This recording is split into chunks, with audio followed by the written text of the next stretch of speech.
Hello, everybody.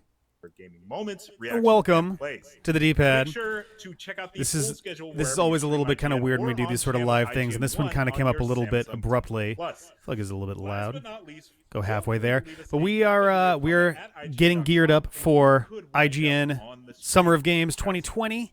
There's no E3 this year for obvious reasons, so we're going to be checking out what there is to offer.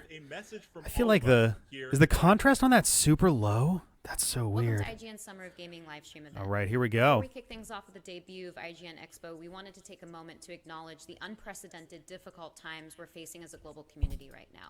Between the COVID-19 pandemic that has claimed over 400,000 lives and changed our lifestyles, and the unrest of a society fed up with police brutality and systemic racism toward black people, the country and the world are hurting.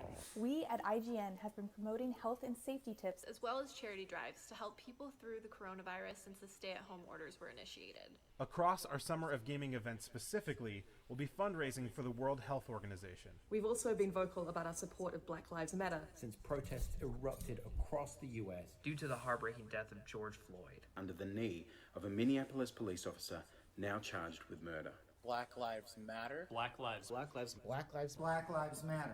In an effort to make sure that our actions speak louder than our words. Black Lives Matter. On driving donations to the NAACP Legal Defense Fund. Across Summer of Gaming, we'll also be fundraising for the Bail Project. We hope you'll join us in an effort to promote change, both for our health as well as our society. And thank you for watching. Awesome. Figured it was something I should let play out and not interrupt it all there. Summer is here. All right, here we go. I'm intrigued. Marvel's Avengers is supposed to be pretty interesting. They're supposed to have some interesting stuff coming up in the next couple days here. Can you guys, how's the volume for everything? Is volume okay? Should I bring it up, down? For both me and for the video. Volume's good? All right, cool. Today, we're checking out never-before-seen demos of highly anticipated All titles. right. We'll be facing a here we go. mutant velociraptors in second Extinction, then descending into madness in the punishing nightmare hellscape. This is always interesting. I feel like I keep way better up to date with Nintendo stuff than Sony or Microsoft or third parties in general. I don't know if it's just because Nintendo's kind of got its first and third party stuff all kind of clustered together a lot more tightly than Sony and Microsoft tend to, but that's not even necessarily true. Sony and Microsoft both have a ton of like second party, in-house development studios and things these days. All right, what do we got first here? Okay. Got some werewolfy stuff going on here. I also don't keep nearly up to date enough on early game announcements, so some of these trailers will be like, whoa, what is this? Oh, it's a thing that was announced like 2 years ago. Cool. All right. Nice and spooky. Okay. I see a chain link fence in a spooky situation. I immediately go to Terminator 2. It's just, I don't know why. That's just, I have no idea how long this is. No clue. I couldn't find any info on how long it would be.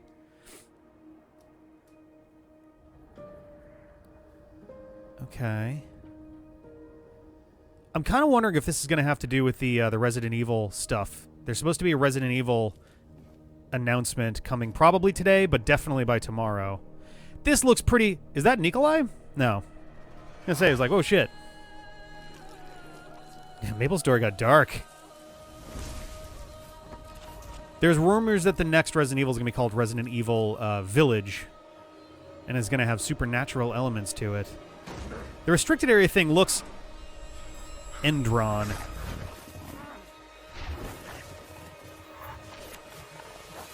Oh, is it? Oh, shit. All right, hang on.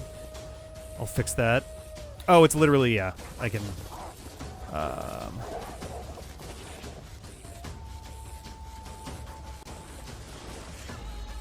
Come on.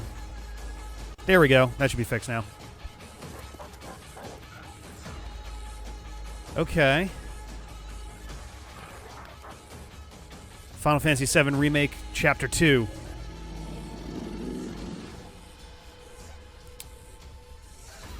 So literally the way village is being spelled in the like suggested material is capital V, capital I, lowercase l, AGE. So it looks like Viege. Be interesting if I assume this is something different, but the restricted area and all the mechanical stuff maybe kind of feel like it could go that way. Though I thought I'd see some like werewolf related stuff with it too. But I'm not familiar with Endron as a company, but Werewolf the Apocalypse, nice. Wait, so audio's ahead of video. Which audio is ahead of which video? You just watched the trailer or is for that still the Werewolf case? the Apocalypse Earthblood, which you can currently wishlist on Epic Game Store. That looks Go check pretty it out rad. And stay tuned into updates by following Werewolf Apocalypse. Down for on that. social Also, hello, media Kirby. Or joining the official Earthblood Discord. Welcome Cool. to IGN Expo #1, our own Summer of Gaming showcase packed All right. with exclusive trailers, brand new gameplay, developer interviews, and a whole lot of other buzzwords I think I already said in that sizzle reel at the top. I'm Max Scoville, and I'm here with Sydney Goodman and Brian Altano. And apologies if you don't like our faces. What would Brian because we're Altano going to do be seeing a lot if he of was them, here and today? Also, we can't do anything about them.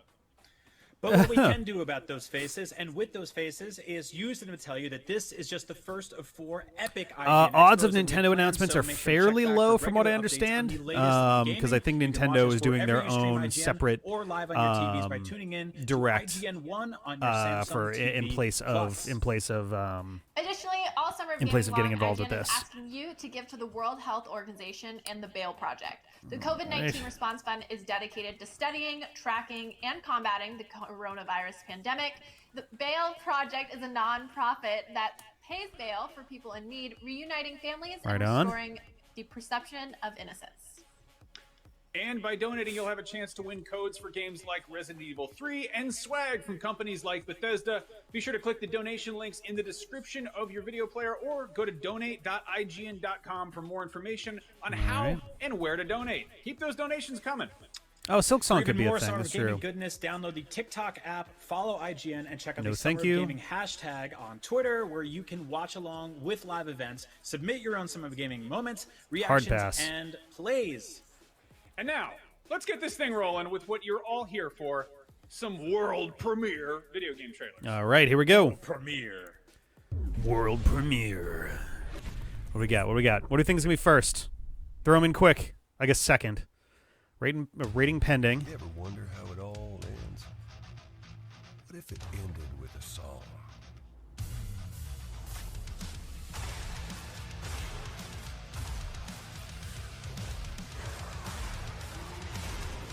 Okay.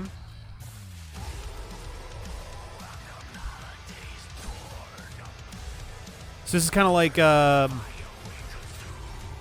reminded instantly of Soulfjord, but instead as a pure action first-person shooting action game.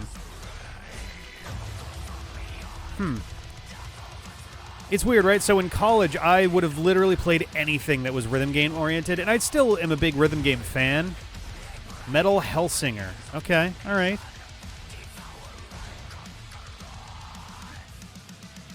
Okay. Yeah, I don't know. It's one of those things where it's like, I get a little nervous with games like that are like so developed where it's like, I don't know, there's a lot going on, so keeping it rhythmic at the same time is, this guy looks familiar. Why does this character look so familiar? He looks almost like Alex Kidd? A little? Oh, it is! Oh! Hey! Nice! Alright. I can get behind that. That's cute. Alright. Oh my god, new levels. So basically, this is the same idea as Wonder Boy 3: The Dragon's Trap, with its remake that got like a retro mode that was essentially the old game still in there. All right, that's kind of cute. All right. Alrighty. Yeah. I would have been an adventurer once that I got an arrow to the heart and I died.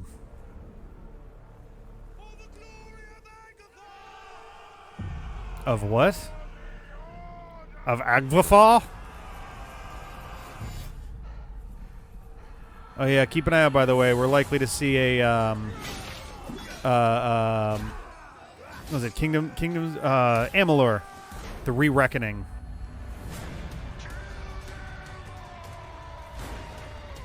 That dude is strong. Whoa. I don't think a shield's gonna help against a guy who just fucking bum rushed a door. Okay.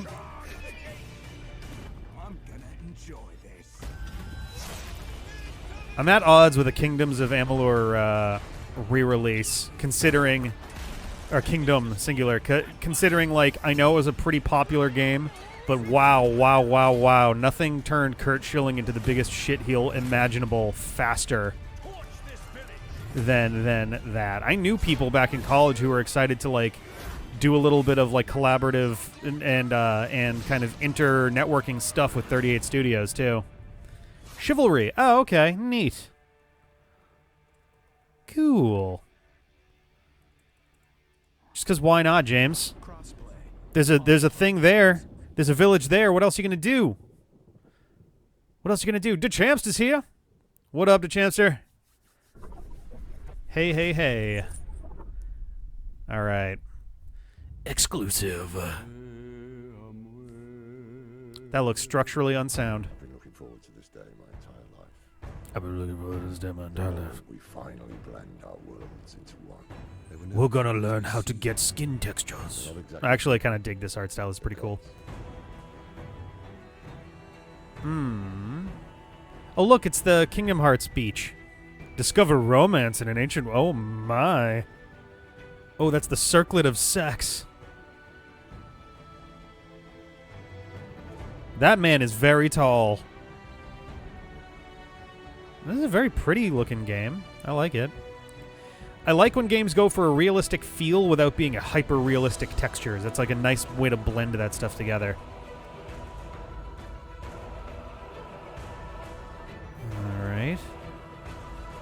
All right. This looks pretty cool. The Waylanders. All right.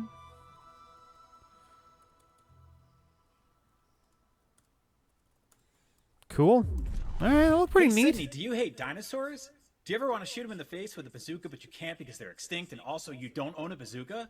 Well, great news, because in Second Extinction, dinos are back, and you can Oh shoot no, them in the me and her are with making the bazookas same and hearts face. with 10 in this co-op I wonder if she's action thinking the first-person same thing shooter I by am, systemic which is, reaction. My wow, friend this Max is sat down with very Games forced. developers to find out more. Did he find out if they kiss? No, but I will. Brian, you're so weird.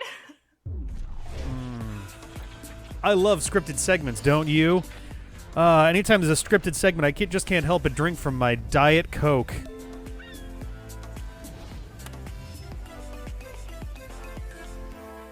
Well, bad news, everybody. Mutant dinosaurs have overtaken the Earth, and it's up to you and two friends to take them on in Second Extinction. Here to tell them about this new game where you shoot a whole lot of dinosaurs is lead producer Brindley Gibson. Brindley, welcome.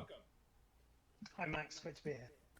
All right. So, Second Extinction is a Interviews. three-player cooperative shooter where there are just an absurd amount of dinosaurs running around. You guys unveiled this on the most recent sort of Microsoft Series X sort of live stream, and it's kind of showing off the power of the Series X. Everyone is extremely excited about next gen. Can you talk a little bit about some of the bells and whistles that this game is showing off on the new hardware? Well, This is maybe not the best screen to be showing for that. Here, that's a little more interesting. Okay. For the next gen at the moment, but obviously it gives us a lot of power, and our ultimate aim is to ensure a great silky smooth SPS experience. Whoa, and Jesus get more Christ. carnage onto the screen. And see, our heritage from the Avalanche Studios group is these kind of games with crazy things going on. And Something about the rain streaks is really disorienting to me. It feels like they've... Whatever the morphing they were doing with like light and all of that was more appropriate for if you had a big glass dome on your head and it was like streaking across there. Yeah, those raindrops were fucking massive. Can you give us a little sort of rundown of how humanity wound up in this horrible situation? Well, dinosaurs when we joined lived. The story. That's what we We got. don't really know exactly what happened. Time has moved on since the actual. It's not the best start for. occurred. Hey, can you give us some more information on the backstory to this? Well, we don't know what Everything came out happened, of nowhere. and then it Dinosaurs happened. Erupted out of the ground. It looked like they'd been burrowing, and it was a pretty short battle. It Uh, overwhelmed humanity, and that's where we join the story now. Is humans are starting to get together, and they Yeah, want to it's called a come back water to gun. Earth, from their orbital space. Pew pew, splash splash. And find out, who are these enemies? What do they do? Are there other survivors out there? And as we sort of move through the game, because it's going to be a live product, as we sort of grow it, we're going to be adding to that story and revealing more about the dinosaurs. Jeff, we should figure out a good co-op mouse and keyboard FPS. I'm that very into it. It's an Unreal concept. like but me it's and one that I you and like think maybe most Ben people if he's can get feeling on up board for with. it. We've got some of Get the somebody sort of else in there, do like some like big team velociraptors. stuff. We had some of them that were Once upon a time we had debated doing God, what's the game? It's like a I think it's battle royale style, but it's like teams of 3.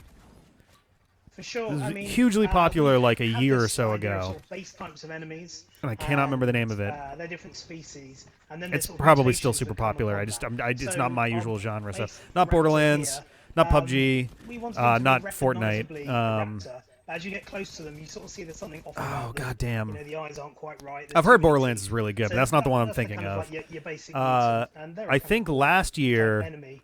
But then there's it other sort of was spin-offs of the raptors you mentioned. no, not like the electric Splatoon. raptor, which I guess we took a very loose science approach. They're not fantasy, they're not magical. So we were looking at kind of crazy things. I'm gonna look this up real quick. Okay. It might have been Apex Legends. Animals that can It might have been Apex Legends. And we use those as jumping off points. Yeah, there we go. Oh yeah, there we go. Jeff got there. Apex Legends. Bigger dinosaurs as well. Because that one was one that like we're like, oh, that'd be kind of neat to like do things for, and then we just never we never really looked much further into it. I feel like we might have missed an opportunity there. No, you're taking some liberties with the sort of the science side of things, which is completely okay because video games are supposed to be fun. I mean, liberties with the science. At this point, if you do a dinosaur that doesn't have feathers on it, you're probably just doing it for the fun and not the science. Dinosaurs reimagined as killing machines that we get to take on, or is it just going to be carnivores that we're pumping? I'm always kind of intrigued by these sorts of interviews. Like any interview is good. I'm a big favor of. I'm a big favor. I'm really cool plans. Very in favor of making sure that that studios get a chance to like get interviewed and talk up their game and get the hype going for it. But this is meant to be like a big like premiere and preview kind of event. And we're like pumping the brakes on a bunch of trailers so we can learn like, all right, so you're not going with scientifically accurate dinosaurs. Can you explain why you're doing that? It's like, I don't know, because pop culture said that dinosaurs are, scaly lizards, and we're just kind of sticking with that. Make you think, no, that's not cute. That's really not nice. I don't want to come against that. Yeah, so herbivores and carnivores. Splat. There we go. Acid rain. Acid I'd rain. love to continue talking about Choose dinosaurs, right but through we should your probably suit also and address then your the skin. humans. Is this class based? Is everyone kind of I getting would- out their own character with? I would hurt a lot of people loadouts? for Can you speak a bit about Tezande's how that comes lovely, dulcet, Sure. bassy voice. So we've got at the start of the game, we've got these 4 heroes, and they Wow, are paid up my debt. They're really taking some liberty. Yeah, right? from around the world. Oh my god, We want I'm to get actually across able to to be this sort of cash international positive? conflict. The whole What is world gone this? down. So we have these different characters. Now they sit within different classes. This is like- but each character has their own I don't know. unique abilities. It just kind of feels like an action sort of Turok class game aspects so of far, certain which weapons like that is they can fine. use plus It's not like we have And an then each character inundation brings of its own, fight against dinosaur special stuff right ability now, to but fight. we And, I don't know. classes, It's not really are pretty catching my interest in a big standard way fare in at the regard moment. of- I don't know. There's a support class, there's a kind of generalist weapons class, and there's a heavy. It's a game called Second Extinction well. where dinosaurs are But where the real alive fun is and obviously, you the fight them. abilities. That's I'm where just we get to really layer on hoping that something very tomorrow's special PlayStation into 5 the announcement characters. includes a Horizon And Zero also Dawn tell 2 a bit more announcement, about because I would their be character, fucking pumped. because pretty good chance. There's almost certainly gonna be some Resident Evil in It's a there. good So chance, but we don't know for certain. Yeah. So I'm sitting here being So like, we wanted to get come on, across what Horizon these Zero people are Dawn like 2, come in the on. abilities that they do, So good, you really have to and play the the kind of first one. VO would they call Really it amazing. Horizon One Dawn? Now Make me you hurt do you. get to load out the characters as well. So it's not all preset. So you get to choose the weapons, the kit that you take in, which includes grenades. Horizon Zero but also Afternoon. payloads. Because you're up in space, a lot of stuff actually comes down. You'll see that in the Horizon video here. Zero Things being Midday? shot up into space and things being sent back She's down gone. again. And the payloads can be anything from a resupply. Yes, this is IGN Summer so of you as Gaming, a which team, is you kind wanna of choose their what's the stuff that we bring in to the game, replacement nice for script E3 this year, work since together, there is no E3. cooperate to deal with If anything, this was a big missed opportunity by the people there is running an element E3 here- to not organize some kind of a digital version ahead, you of were- it. you It were really Jones. would have been a great opportunity to I was just going to say there's upgrade and update how they do things, because they are kind of in a bad need to reorganize how they handle their event at this point. And I think finding a way to... So this year they would have had to digitize it out of necessity, but being able to merge a digitized and physical version of the Expo from 2021 going forward would have been a really savvy move, and they kind of missed the beat there. Not to mention, they've restructured E3 I think 4 different times now since about 2005 or 6. Right on. So Can you speak a little bit I don't about know. sort of the mission structure? Also, We saw give this me a open Cadillacs with and kind of a, Dinosaurs a DX. dropship type of Let's thing, get that and then shit everyone's going. Sort of, running around, looks like gathering I want a lot that of in my resources. veins right now. How have we never done that on the channel so far? We'll have in the game. God damn. I did hear that there was... I heard rumors that there would be an announcement about a Persona 4 Golden Steam thing in this. But I can't say for sure. My hair is so greasy right now. I haven't worked out or taken a shower yet, so... I usually try to make sure not to actually shower till after I've worked out, but today's been kind of busy with other stuff, so... So they choose where are we going to enter. You got to warm your gun muzzle by the fire. On the way, or they might want to get straight into the heart of the mission, get cracking, try and get through it quickly, so they don't run out of supplies. Once they've chosen that, you get the call insertion sequence. Down you go. He was just staring big-eyed from a chair on the other side of the room. Hello. It might be an area that has supplies. Great, you can top up what you've got, or it actually might be straight into Zima's hilarious because both Goji and Tonk will make it pretty clear what's on their minds when they're like doing stuff. Zima will just kind of... You can take out in different orders. The orders So just kind of look at you for a while. And there is these optional activities that spawn around the map as well, so players can pick to do those if they want to. Now, once they've finished what's been asked of them for the mission, Society's evolved beyond the need extract. for Persona 4. And Oh god. There is a sort of a one-off situation that happens every Oh mission. boy, this is gonna be a long event if they're gonna do like 20-minute long interviews randomly in between how stuff. bad the area is, the sort of threat level of that area. It depends on how long the dropship's going to take to get to you. Like, for real, none of this... The most interesting thing about this demo so far, aside from thick rain, is that, yes, you've got pretty decent dino behavior and physics. Can you Like, speak that's a little cool. bit about the scale of the map? Because this Please don't. I mean, it looks huge. Is it the kind of thing where that mountain over there, we could actually go all the way over there? Yes, so obviously the Heritage, Avalon Studios... The answer not being a direct yes is a pretty clear no, where it's like, well, the map is large, but we're not doing Skyrim here, guys. We're talking about this as a big map game, because we have units... General rule of thumb when it comes to shooters and arena shooters or FPSs in general, if there's a sheer vertical face, if there's a sheer vertical cliff, more often than not, that's a no. You don't climb that. It's giving you natural guidelines without being, here is an electrified wall. But it's not the enormousness of other open world games out there. So that's the big thing, right? Like, should we be... I guess a follow-up to Mario Odyssey is probably another year or two away in terms of announcements. I would love to see another Switch Mario game before that's over. For sure, yeah. Well, we're not announcing the release just yet, but it's going to be announced very soon. There is going to be a beta.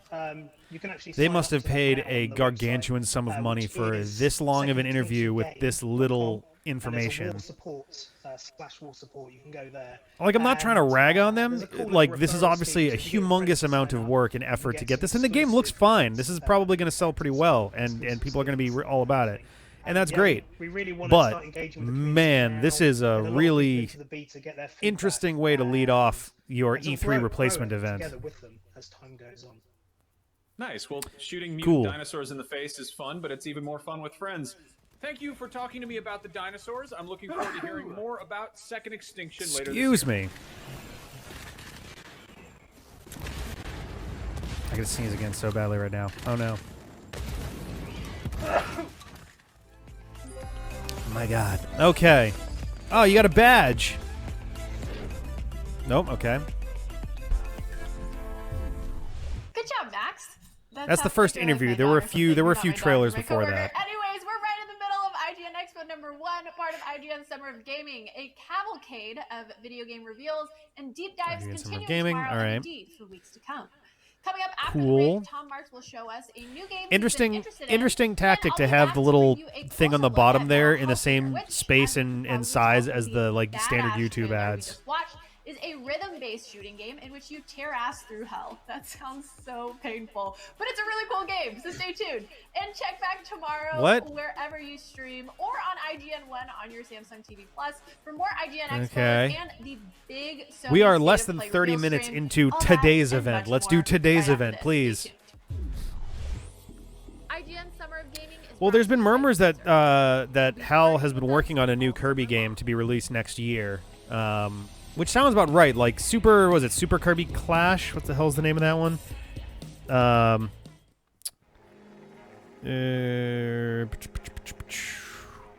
Yeah, Super Kirby Clash was last year, and so the last fully new next-gen coverage and more. we had Star Allies in 2018, and then we had Extra Epic Yarn and Super Kirby Clash last year. So like they're kind of due-ish for another one, because they did because Planet Robobot was 2 years before Star Allies. So like we're kind of due-ish for a new Kirby game within the next year-ish. Oh God, the ads! Jesus Christ. Samsung TV Plus to see all that IGN has to offer, beginning with our exclusive Summer of Gaming event. Are you advertising the event that's happening right now? Exclusive game demos and next-gen console coverage that you won't find on any other network, only on IGN One. Why? Someone in the industry, please hire me to write for you, because this is not the way to start your hype event for an E3 replacement thing.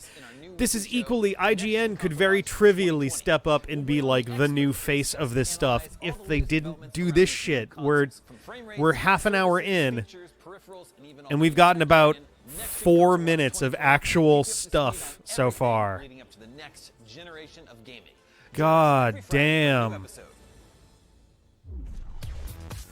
News, games, and more is IGN's live news show every day of the week that covers all the day's news about games, movies, comics. Oh hey, that was This is our daily live show oh my that God, takes why did I rotating just cast of IGN talent, going why over did I all just the blank on latest his name? news of the day, while taking From questions and oh my God damn, from Cracked Monday through shit. Friday at 4 p.m. Pacific, 7 p.m. Hey, just don't. And you can find us Hello, on hello. Mixer.com/IGN, YouTube.com/IGN, and Twitch.tv. I can't believe I've forgotten his name. See you there.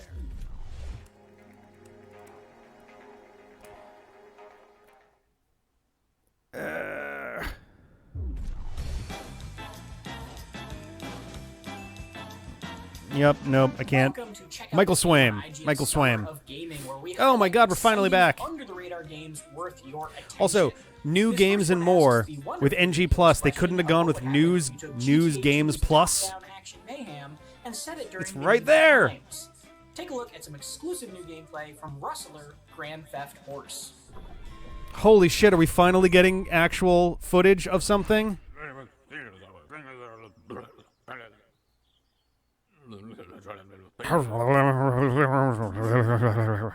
Okay, it's all right. It's alpha. They haven't done voice acting yet. That's at least vaguely more acceptable. But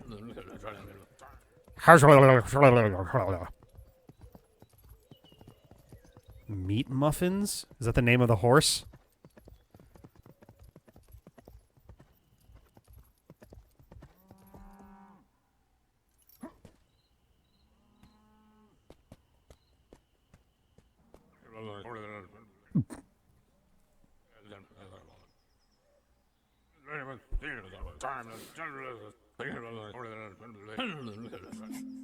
I'm like I'm like 4 seconds away from threatening if this doesn't end with like an envelope with a Smash logo on it. Oh no, is that little blurby thing on the bottom how you see through objects? With like how your camera kind of whoop.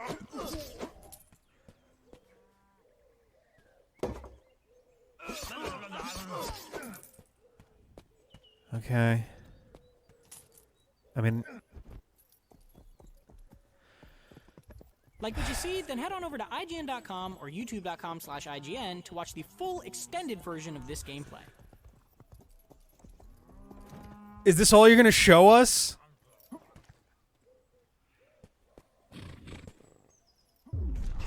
Oh my god.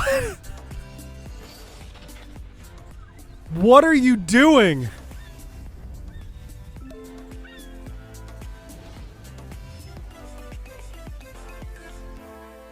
I'm Sydney Goodman, and I'm so excited for you to be joining us. A little while ago, we premiered the trailer for Metal Hellsinger, and oh my gosh, was it amazing. And It was fine. more about this It was exclusive pre-alpha. reveal It was a is none concept other than trailer. David Goldfarb. So, David, let's dive in. I'm so excited. Thank you so much for being here. So with us. what I have to assume this was someone played Brutal Legend and wanted to try to make something that was inspired by similar roots but went a different direction. We just saw your trailer for the very first time. Let's just dive in because that looks like something I have. She's never wearing a seen completely different before. outfit, so this was it is clearly a done rhythm shooter. Can you tell us far about ahead of that? time, I guess. Should I tell you about the origin of it, or should I tell you about the? I mean, like the idea is that I think when Guys, you had time to edit originally, this. It was something. There's sort of this Zen state that you get into when you're playing rhythm games, and you get into them also with first-person shooters, and then at some point, and then especially if it had music that I loved involved, I felt like those three things. This is why I couldn't. This is why I could never cut it as a games journalist. I feel like I would be so bored by what the industry expects and desperate to do what actual fans and interested parties expect. Together into one. That is true. Yeah. Oh, you're doing a lot of. I'm just looking at the camera. So let's start with What? exactly are we watching? Right What now? is Like, this? A rhythm. I feel like a lot of rhythm games. I like the you idea choose of this something game, to but like play this is and the then you weirdest play it, way to. right? It's very like stagnant. Can we expect that there's going to be a through line? Is there a story? It's pre-alpha footage. It's unlike. What do you? I think there are games that typically do this, and they are static, as you point out. You have like a static track that you're trying to play against. And we tried that, and it wasn't fun. And we're like a shooter. What? We've made a lot of shooters internally. At the people at the studio. And so, knowing that, we wound up making a shooter that has these rhythm components rather than a thing where you're on rails and you're trying to do things to that essentially like limit your agency as a player. So for us, it was more important to make it feel like organic and dynamic than it was to follow like a static song, and that the music is also a huge part of this. So the music here is dependent on kind of your performance. So like right now you're at 16. It's a shooter with a rhythm component. Like this is not difficult to grasp. Are actually playing. If you drop down, like layers of the music begin to drop out. So okay, for me or for a lot of people like who want to hear the music all the time, you want to both for scoring purposes and for just like Okay, so if you don't keep your combo up, then it you want to keep it at folds 16. You wanna out keep it all elements of the track. Okay.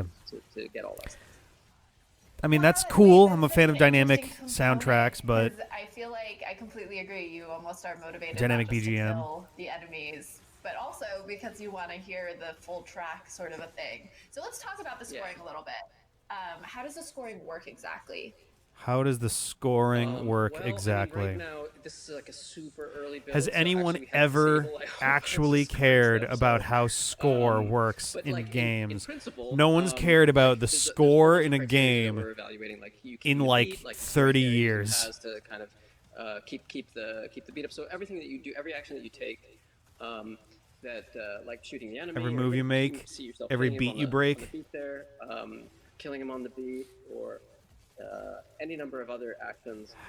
All those things. I like the idea of this game, but I feel like this is going to ultimately be something that feels like it should have been a minigame mode of a larger game. Kind of give you score in the course of the game. So, and then at the end of the level, there are a number of other criteria. So, for comparison's sake, I guess we've got Cadence of Hyrule, Crypt of the Necrodancer, featuring The Legend of Zelda. Great game, a lot of fun. Very short. So once you pass It could have done with being a little longer, but too much, like double the length of that, and I think it would have started to feel old, and it would have started to feel repetitive and like, okay, I'm only ever doing things to the beat. This is when I press the button. Here is when I shoot. So, which granted, they also fixed in a couple of the dungeons and bosses by having the rhythm change, which was cool. I would hope that they would do something like this, so it's not literally just, well, here's your 4/4 beat. Yes. So we can talk about that, or I can avoid it. Yeah, no, I would love to dive into the story if you're willing to tell Thank us you. about it. I mean, it takes place in hell, as we saw in the trailer. Okay. I can talk a little about it because I think the marketing will kill me if I reveal too much. This is your E3 spot.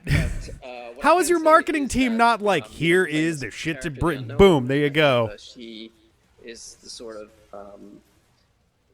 or she's the one who is there to, in theory, overturn the order of the Hells and replace order with chaos. At least that's the sort of broad setup. And there's this ruler that's sort of the Red Judge, who's I don't know if we've seen them, maybe we will later. And they're the antagonist. They're the immovable object to your irresistible force. And so that's kind of like the two of you are sort of opposed to one another, and are eventually going to. He hates music in the town of Footloose. And so yeah, so that's the setup. And you travel through all these hotels, and things will happen, and there is hopefully something like a story that's super metal that people will enjoy. Yeah, they clearly have like they have a set length for this interview and video. Like slowly running out of time, and I feel like I have so many questions because this game is so. No, you don't. You do not have any questions. You've clearly been stalling and padding. These aren't real questions. And I know that a lot of your games in the past, or in a lot of interviews, you've talked about kind of this idea of perspective and offering a player the perspective of what might traditionally be the bad guy. Does this game kind of explore that philosophy? Yep. I mean, in as much as it can in this context. None of the things that I like. Can someone clip that really immense silence that came after that? Yep. Looks a certain way and seems to be doing a certain thing, and the lip smack of finally going, oh, I should speak more. Certain thing.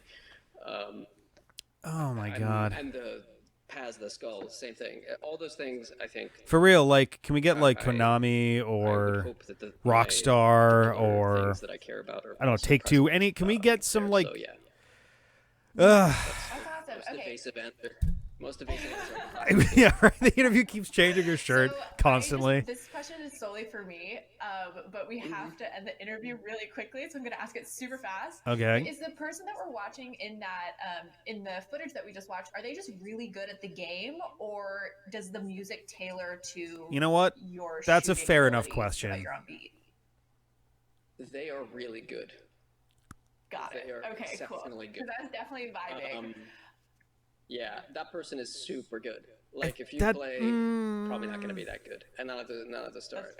In fact, I remember I told the person. I feel like that's not the way that you want to necessarily promote it at the start. Is like, hey, check out this stuff that makes it look fairly smooth, and they're missing a couple times, but otherwise they're picking up the pace. Oh yeah, they're really, really fucking good. I'm like, oh. Do you have any information that you can give us on when we can expect to play this game, and maybe what platforms it's coming to? Well, 2021.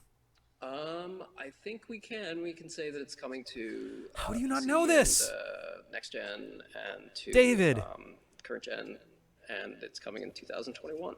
Okay, we got that at least. We definitely look forward to hearing. David, come on, man. How? Just.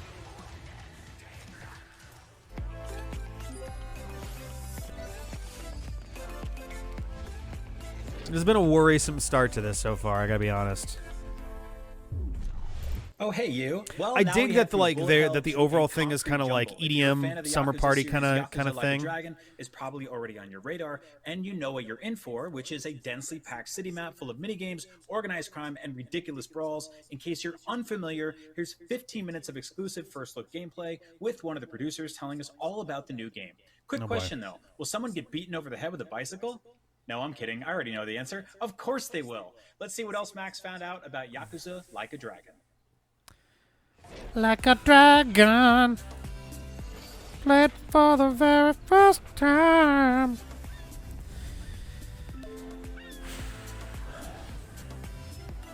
Greetings from Sega. As the 8th entry in the Yakuza series, Yakuza Like a Dragon might seem a bit intimidating, but launching on a whole bunch of different platforms and with a new protagonist and a brand new setting, it's as good a jumping on point as any. Joining me to talk about this brand new game is Scott Strickart, the senior localization producer from Sega on this wonderful series. Scott, thank you for joining us. Always good to hang out with you, Max. So, I have Okay. been on somewhat talk. on media blackout with Like a Dragon. This is obviously a huge, big new installment that is doing. I've heard a lot of good things stuff about with the series. about It's Yakuza. already I've been never out in Japan really for a gotten little into them, while, but I've heard good things for you like guys always ever. go a really long way with how you approach localization. Oh, are they doing the same thing as they did with Resident people who Evil, where haven't been 7 paying was close Resident Evil attention, 7 can you give us a little bit Biohazard, of a rundown of or what the Biohazard setting 7 is, who Resident the main Evil? character is, and what we can expect to Is see. it called in Japan? Do they call it Like a Dragon Yakuza? Actually, there's no way. Ended in Yakuza 6, and we are picking up That's the 8th. They said number 8. New character Ichiban Kasuga here. Is a brand new storyline, all featuring him. He's our new protagonist, and he's very much a different guy. Digging than that he ever hair. was. That's some There's sweet a lot hair. of different things about him that are. I feel like in we're Japan, they're curious. not going We to all name kinda know him. something Ichiban's gonna, Yakuza. hopefully steal everyone's hearts as we get into his story. So his primary story takes place in Yokohama, which is Oh, I see. Yeah, so it's probably that they're like, all right, it is. So it's in Tokyo, but it's in the same way that suburb, Resident so, Evil it's a completely 7 new was city the for us. 8th It's like 3 numbered times the size of Kamurocho, and Resident Evil it's, because there was Resident gonna Evil be pretty 0 cool. also. Now, one of the big, huge changes that's happening this time around is that Yakuza, Whoa. which is kind of an action beat 'em up. So this seems is like now it's a party-based, it feels more turn-based like RPG. Final Can you Fantasy talk like a little bit 12 or about that 15. and how you're maintaining the same level of expectation for totally This is over kind the of top action interesting. in, a more of an RPG setting. Okay, it almost even seems like it's got a little bit of an Absolutely. So Earthboundy Ichiban kind of is, vibe his story to it. Heavily dependent on his friendships that he makes with these other This characters. They're all seems kind of neat coming from the actually. same I like. kind of, It's climbing a out very from bizarre. rock bottom kind of situations. It's a lot of people kind of from the edges of Menacing society coming men. together. And I the actually team am felt really the best digging way to portray the that was like to allow the look character and to feel and vibe of this. play as more than just Ichiban, to really kind of hang their hat on that. Like This is friendship amazing, thing that's actually. kind of happening with Ichiban. So all he's a really right, I like charismatic this. dude, and he attracts people to his kind of demeanor, but at the I same love time, anything that tries to do like he's a retro gamer. like a So, contemporary take on these RPGs kind of RPG battles that are happening are very in much a way kind that of like his- makes it make his sense. his mindset kind of happening Without being like, that you're so looking at Earthbound. whenever One of its big things battles is that kind of like the world it transition. You takes probably place saw in is that, very like, Earth-like, when the battle transitions, and like the enemies that are a lot of the fighting interactions become feel like very these like almost real like worldy. But then they use psychic That's all kind of abilities and stuff, and it's kind of like, happening all right, well that and kind of being detaches portrayed it. in the game. Here it actually We almost haven't- seems we like they absolutely are haven't realistically forgotten trying about to. It's an action game, and there's all kinds of ways that we're. Oh, it's already out in playing Japan. heavily Ah, damn it. to, Well, to the audience who's still expects kind of though, more quick. it's kind of neat. I dig snappy this a kind of lot. action. So that's all kind of incorporated into this RPG turn-based system that kind of under the hood will allow you to still kind of perform. So do you just fight the actions literally you love every and know single from the person you Yakuza see? Like what the hell? I dig that. So your party and your friends that you're making, can you talk a bit about how much variety you're going to have in terms of party members and characters you're going to be meeting along the way? Right. So right now we have the full right. party of 4. You can get up to 6 plus 1 party member, optional. Okay. And that's going to be one way that you can differentiate your party. But we also have a full-on job system with 19 jobs. Plus OMG. A lot of the times I think when you think of a job system, you're like, all right, here's my thief, my ranger. This is kind of my- neat. my I like this a mage kind of lot. things, but we're using a classic Yakuza approach for this and allowing you to select like real life jobs. So we'll show some of that gameplay in Threatening in a bit men. here, but we'll change all the jobs for the characters. You'll see some of that kind of come into play. Yeah. Wow. Huh. Now, in the previous Yakuza games, you occasionally, get different outfits, but they're usually What up, not something Kargoff? you can unlock Hello. until later in the game. Are we going to see? I don't know if armor is the right word. But This looks different, solid. Different wardrobe for Ichiban and your party members. Yes.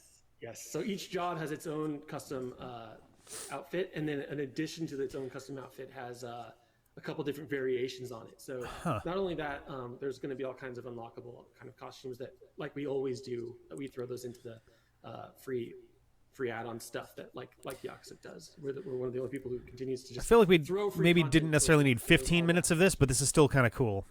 Now, the setting. We're also I wanna not talk even about halfway this. through How that would you 15 say it minutes. Compares, other than just in terms of scale, to some of the previous settings like Sotenbori or Kamurocho. So Yokohama is a massive port city, and it's got My like hair is doing all kinds of 9 weird different things right now. districts. So you've got the uptown, you've got lowtown, you've got downtown, Look at you've this, I got, like- the commercial district, you've got an industrial district, you've got This thing's Koreatown, sticking out. Chinatown, and all these different like areas kind of have their own vibe. And There we their own go. feel Good to enough. them. And what's neat about it is that there's a. You may have noticed as he was playing some of the gameplay that like there's a different threat level to each of those. So like wandering too far. Oh, menacing or threatening, I guess. It's going to be more of a challenge for you, and you're going to have to really kind of pick your strategy better when you're roaming through more dangerous areas. In terms of enemy variety, we've seen like the wonderful, there's the threatening men, and there's delinquents, and there's various grades of street thugs. How do you maintain? Yeah, that this does same seem like they level, actually sort of within walked the through this once or twice pageantry of an before. RPG? And the editing feels like it was Are actually there done gonna be- are pretty we gonna decently get too. fantastical here? Is it going to get really like over the top? You probably saw that as I was mentioning, like the enemies are literally transform, and that's something that we play into really heavily. There's all kinds of different types of monsters. You add them very early on in the story. You gain what's called a Suji Dex as an app on your phone, and if that sounds familiar, there's a reason it does. Monsters, so Suji you're Dex. basically running around collecting these monsters into your phone app, and they're all very very kind of homage-y type of enemies to RPGs, while at the same time mixing them with that Yakuza Okay. real life level. So like that guy that changed into a Berserker, for instance, that we used a lot of Berserker. Kind of they're very much an homage to a very particular series that Ichiban is a fan of, called Dragon Quest. Hey, I love that. So this feels like a Yakuza game. That's where cool. You're playing as a Also, man, I JRPG wonder if we're nerd going to within hear the any game. Dragon Like, Quest there's that level news of, like, it seems this very summer. meta. It's a little meta. 'Cause there's like a whole conversation that Dragon Quest party members early on. And he's like, guys, did you see those is in a monsters real good transform?" position to Like, either "No, bro, announce but a whatever 12 it is or that you're honestly thinking, like, announce that's a fine. 3 or 1, 2, 3 remake. I guess we've seen. I think Excuse I me, caught a and glimpse not of the Kiryu showing up in, the Switch ports that one of the trailers or some were some just gameplay. Can you talk about sort of how not this is going to great intersect looking. with the existing Yakuza Judgment universe? So it is definitely set in the same universe. When Ichiban gets out of Ichiban takes the fall for a crime that he didn't commit, very similar to our previous protagonist. But when he gets out in the year 2019, it's a brand new world for him, in which the Omi Alliance has essentially taken over Kamurocho. And if you're familiar with the kind of rivalry that the Omi and the Tojo clan have had for the last 6+ games, that's a huge deal, right? Like it's massive. And so all of that is kind of unfolding in the background as Ichiban is continually like kicked lower and lower. And like you mentioned, Kiryu and some of our pro tags even are kind of in the background, and you'll definitely intersect with them kind of later in the game in a way that is epic, but I don't want to spoil too much. Okay. Now, I think my favorite part of the Yakuza series, obviously the super Yeah, the battle is heavy-duty, being replayed a couple dramatic, times there. Operatic crime stuff is cool, but I love all of the weird sub-stories and just, side characters you run into along the way. And you and the localization team always seem to have a really good time bringing that stuff to Whoop. the beginning of this footage, who it seemed like you could talk to. You talk about some of just the silly stuff that we're going to be doing in this game, in addition to the heavy-duty crime drama. So yeah, you saw that the crawfish over there. Her name's Nancy. I don't want to talk too much about Nancy because we will absolutely be showing more of Nancy later. But yes, that involves Ichiban basically making friends with the crawfish, and it's just as bonkers as you might expect Yakuza to be. There's still heartwarming sub stories. There's still very dramatic sub stories, but for the most part, is it like a strong echo? Because there's sort of a like the nonsense side room echo thing going on in their audio that I can hear. We're now kind of seeing that the musician, for instance, having a move called album drop, where he literally drops an album on a guy. So be careful, you're sneaking a little bit far into Y2K territory there. Yakuza games is all the different sort of mini games and activities. We've seen some of these teased. This has kart racing, is that right? Dragon Kart is a full-on like a Tokyo. It's very popular in Japan, where you get in those little go-karts and run around the town. But of course, we had to bring our Yakuza twist to that with rocket launchers and satellites and all that kind of nonsense and machine guns. So that's very much a mini game you can play. I think later in this footage we're going to show a little bit of Can Quest. You can hop on like a rickshaw and start collecting cans, but for a little bit of side income, and that's hilarious. Oh my god! Here we are. Your goal here in this mini game is to collect these cans and get the boosts, and without getting kind of taken out by your competition who's out there also collecting cans. You have to ram them, and you have to avoid the garbage truck and the thieves. And this is adorable. Get back to the goal in time before running out of time to collect your cans. Are we going to see any of the sort of the business management type of games we've gotten used to? I mean, we've run hostess clubs, good old we've done, NT Warrior Wily Cart. Construction companies.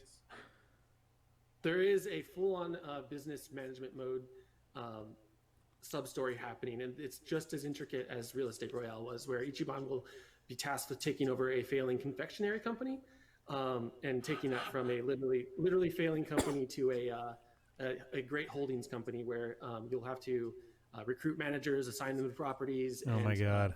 To go into these really epic shareholder battles, where the shareholders are laying out their grievances, and you have to fight them and apologize to them with naturally over the top level of Yakuza nonsense. That's Candyman. Exactly what I wanted to hear. I mean, the thing about this series that I love is that you wind up latching on to the thing that's oh my god, he went into the air. Expected. There'll be some little mini game that you're like, that sounds weird. Who would be into that? And then you find yourself sinking 11 hours into it, and you're like, oops. Yeah. Can you? Is there going to be any dating? We've seen that kind of got dabbled in. Good thing he did that in a suit. Yeah, if you're familiar with the, I guess the Persona series, where you can level your kind of personality up a bit. If you raise certain levels of your personality enough, you might be able to approach some of the ladies you've met throughout the storylines and all that kind of stuff. So it's definitely there. You just have to earn it. Okie dokie. Now you mentioned Persona. That's another Sega property. Obviously, that's kind of the when people think like the turn-based JRPG that Sega makes, that's the big one. And now Yakuza's kind of dipping their toe into that. Have the teams interacted at all, given each other notes on that kind of thing? Or yes, but you need dong points, Jeff. That's a great question. That's a very different way to measure that up. I think there's definitely some. You still pick up cans for it. Weirdly enough, I don't know why. They didn't really explain the mechanic very well. You're seeing with not only Persona. Are they just fucking this guy up? I love it. Yeah, they are really just wrecking this dude. These sort of parallels. They're both. Yeah, DP. Yeah, exactly. Games where you go exploring. They have an achievement called DP Master. And fighting stuff, and in this case, it seems like it's definitely dabbling in that JRPG territory, but it's still squarely, Yakuza stuff. Can you talk about sort of it's weird because whoa, Jesus Christ! Look turn-based. I guess knife the shit out of her. Holy hell! Really dynamic and almost more action RPG-ish. Definitely, it's super snappy. So you not only in during battle you can for one automate as anyone that you'd want to automate, so you can make it incredibly snappy that way. But also there's this very dynamic kind of live action kind of feel happening where the characters are just kind of they're dancing around each other a little bit. And so if a character is between you and time to fight the Yakuza. Between you and a character, your character will automatically pick up that bike, weave it into his attack. Wasn't the last? Didn't they do like a Kiwami game or something? If you leveled up your bond via drink links with that character, they will step in and do a follow-up attack. And there's action prompts that are where you've probably seen them throughout the footage, where the character you'll have to be pressing buttons and you can do perfect. They are bars. remakes, and yeah. So you are on your toes at the whole time. It's not a very passive battle system at all. You can tailor that to be as slow or as fast as you want. Well, that is awesome. This was, of course, got a big, huge announcement reveal thing at there was the Xbox Series X presentation, direct, state of Xbox, whatever the hell we're calling it. There's too many of those things. Right. You are one of these things. Can you say anything about what people can expect from Yakuza Like a Dragon on the Series X compared to sort of current gen? We're definitely supporting. Digimon Survive would probably be pretty good here too. And outside of that, there's we're still figuring that out a little bit, but for the most part, we're ready to support next gen on this, which is going to be pretty cool. Okay, so when can people expect to get their hands on Yakuza Like a Dragon, Scott? We'll be there day one on Xbox Series X, Xbox One, PlayStation 4, Windows 10, and Steam. Wonderful. Well, thank you so much for coming by and chatting. I'm a big fan of Yakuza, as you might have guessed by my suit. I get married in the suit, and I do my Yakuza E3 interviews in this suit. Anyway, thanks for coming by. This has been great. I'm dying to know more about Yakuza Like a Dragon. Are you okay? It's been a pleasure. My pleasure, Max. Thank you. Xbox Series X day one, he was saying. So like launch day for the Xbox Series Xbox Series X rather. Now that we're up to speed on Like a Dragon. Oh, we're it's back time to the for previous another quick outfit. break, but don't worry, it won't drag on. Stick around for another round of exclusive new game trailers, the latest on Borderlands 3 DLC, and more as IGN Expo Day 1 continues. Then check back tomorrow for another charity speedrun, IGN Expo number 2, and Sony State of Play reveal stream. Summer is just getting started. IGN Summer of Gaming is brought to you by Fuser. You You'll be okay? partying with us all summer long. Yeah.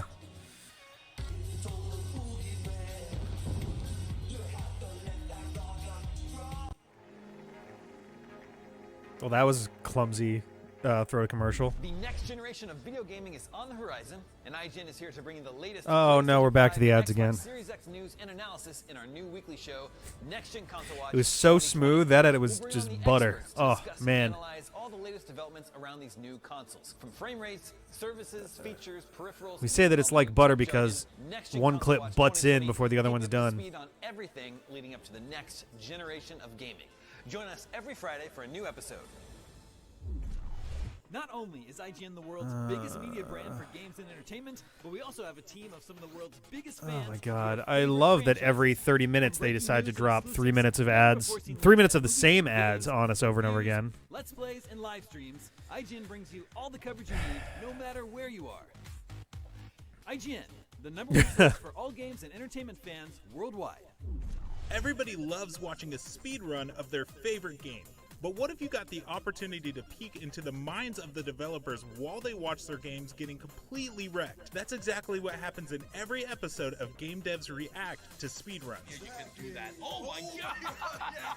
We invite you to ride along with the that's developers kinda cool. as they react to, question, and enjoy some of the most skilled players exploiting and speeding through It's a a game neat concept, that took actually. years of their life to create.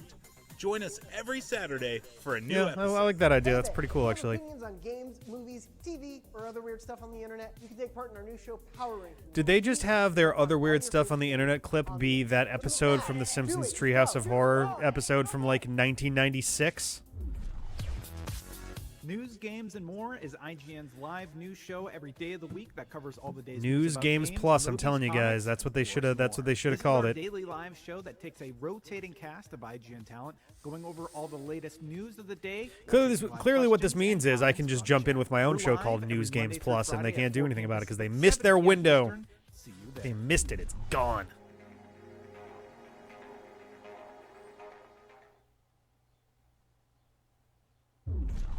This is IGN Summer of Gaming, and we are still in the Does midst it? of Oh my IGN God. Expo 1.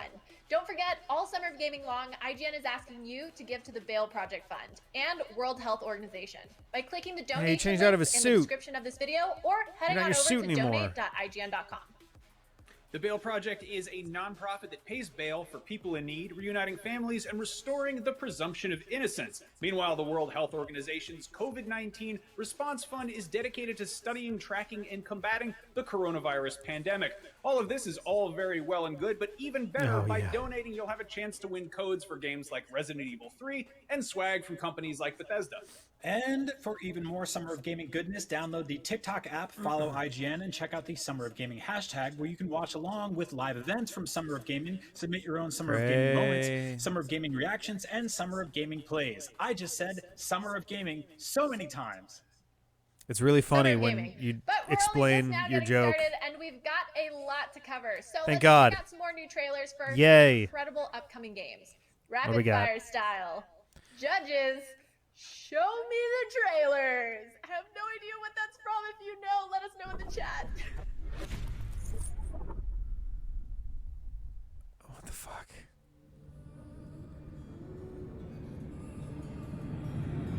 Echo the Dolphin. Echo the Dolphin. Do it. Echo the Dolphin. You won't, you cowards. Welcome to the Western Pacific. I'm Dr. Mirai Soto, and I'll be your eyes and ears on this expedition. I'm joined today by 2 colleagues. Hello, I'm Andre. And I'm Irina. First time on a live stream. Be gentle with her. Okay. Oh, wow. Glad we didn't miss this. Beautiful. But why, though? Why are you so focused on this pod and the baby? I'm hoping to follow the baby for years, to learn from her as she learns from her family. Hello, Mirai. Thanks for checking in. Feeling settled in the sun? Has everything tested out? Fabulous. The overhead Ocean speakers X. sound great. Ocean Glad I X brought sounds them like the Science is not magic. underwater version of SpaceX. here. I'd like to believe in a little magic. Irina, did you expect volcanic activity here?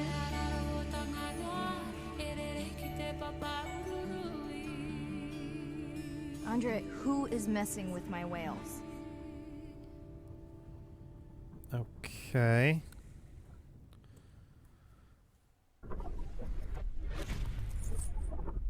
It's a game that does not specifically appeal to me personally, but for the people who are into that style of game, that's probably like bullseye. I've got one foot in the grave. Out here, every decision is life The bouncer. or death. And sometimes the people with the biggest smiles have the coldest hearts. The fuck? The marshals are sworn to uphold order in Colorado Springs, but they're more like the patriarch's private It sounds army. like a The Western only Fallout orders they game. uphold are his. The Gippers claim their God president will make America the shining city on Oh, the boy. hill it once was. We'll preserve for our children this, the last best hope of man on Earth, or we'll sentence them to... Ronald Reagan hit Max Headroom. Is that really a thing that's And happening? they think everyone is a communist. Then there's the 100 families. They claim they want a better Colorado. And they do. But mostly just for themselves. Can you hear my plea? God brought me here. Now he wants me to leave. Every group has a plan for Colorado's future, even those butchering Dorseys. But it's up to you, Ranger. Whose side are you on?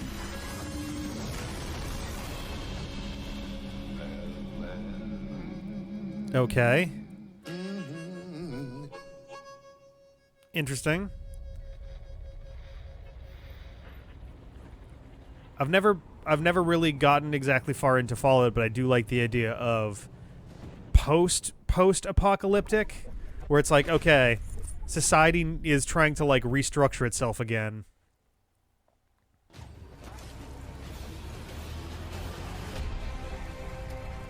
Pathfinder, Kingmaker, Definitive Edition on console. That's the entire name, actually.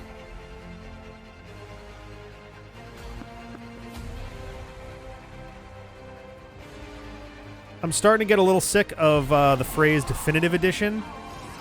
It seems like it just suddenly started showing up everywhere, and now everything that gets re-releases is the Definitive Edition, as if they're not going to keep re-releasing them again and again and again and again and again and again forever anyway.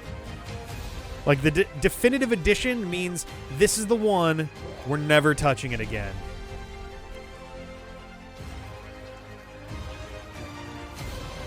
And yes, that includes Switch titles.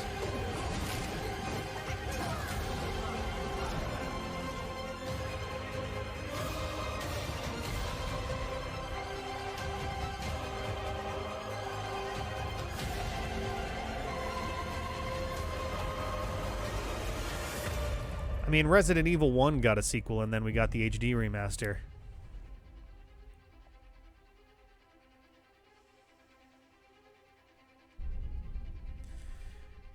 Okay. I'll admit I don't know a lot about the Pathfinder games.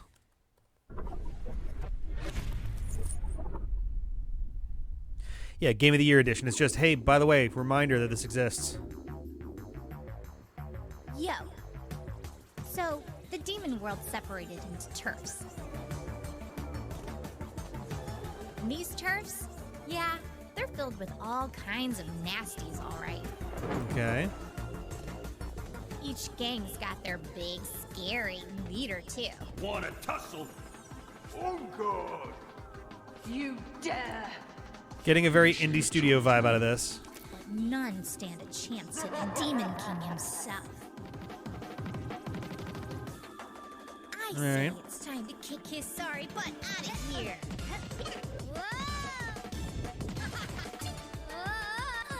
I simultaneously like and don't like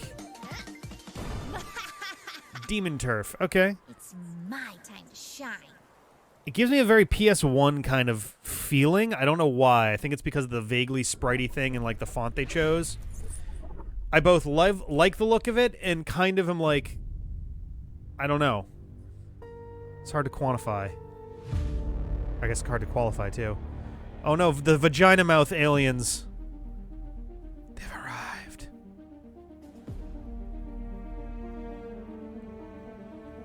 Okay.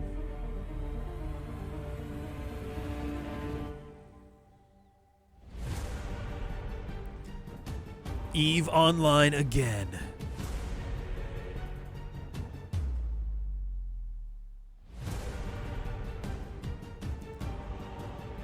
Okay. Hey, it's that game that's been being worked on for about 40 years now. Ooh, they have targeting systems. It's Terry Crews's official title, Battleship Terry Crews.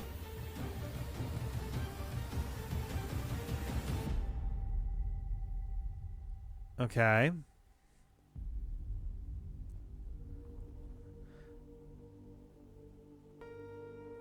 Dual universe. All right. Looks pretty neat.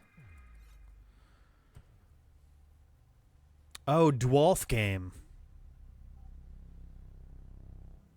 I thought that number was just going to keep flickering. Like, you got to guess it. It's IGN something. If you Have like fun. those dual universe spaceships, you can actually download a file to 3D print one by visiting the dual universe site Oh, at that's cute. dualthegame.com. And All right. right now you can get a discount by using the promo code IGN20. In other news, with AAA games like Mario Odyssey, Battle for Bikini Bottom Rehydrated, and Psychonauts 2 leading the charge, the 3D platforming renaissance seems to be Super Mario Odyssey. and it doesn't look like it's stopping anytime soon. Brian got to SpongeBob. chat with one of the designers of a game that could prove to be the next big indie platformer, Demon Turf. Let's check it out.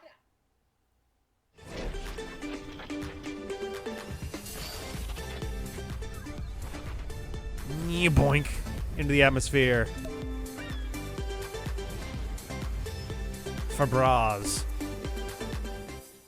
In 2017, Retro Oh, no, it's Brian platformer Slime Altano. Song captured our hearts and kicked our asses. And now Fabraz, the studio that gave us Slime Song, is back with something brand new, Demon Turf. From Fabraz, please welcome okay. CEO Fabian Rastafari and lead programmer Ben Miller. So Yeah, we his entered audio the is, like, world of laggy. Demon Turf, which is a brand new platformer that you guys are working on. Tell me about it. How did this come together? And what is this game? Basically, it kind of was something that was brewing in my head for a while, and I've always grown up with platformers, 2D platformers and 3D platformers, and we felt with Slime Song we really I mean, this kind of looks like a fun did everything game. we wanted to do with the genre. Regardless of my But we thoughts on weren't the quite specific done use of the with style, I what think this looks comes like a pretty with rad game. platforming game, and so we started Very experimenting PS1-y. with a 2.5D game at first, that then developed into Demon Turf. our now 3D like platformer, our big not take on I the still 3D haven't actually platformer genre. watched the video series on it, but It kind of I like tries get to this combine everything weird we love from it, Petscop but then also trying to bring style new things to it that are different. like vibe from the look of this And game. we're just really, really excited to bring it to you. In a way, for us, this is kind of a spiritual I think it's successor to specifically the player character and So the font did this that are doing kind that. of break your It's very brains to have Petscop to kind work of on something that was 2D and sort of traditional look to and it. was I don't know. specifically, evocative of a entire style of game, a whole era of video games, to now jump into 3D. That took many other game developers like 15, 20 years to get accustomed to.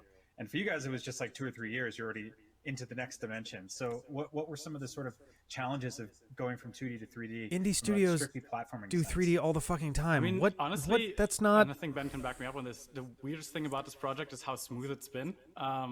Every time we tried out something new, it just kind Did Brian of Altano just suggest that any game studio that does a 2D game is going to need decades in order to figure out how to do a 3D game? Because that's kind of what that just sounded It like. just felt like a natural extension.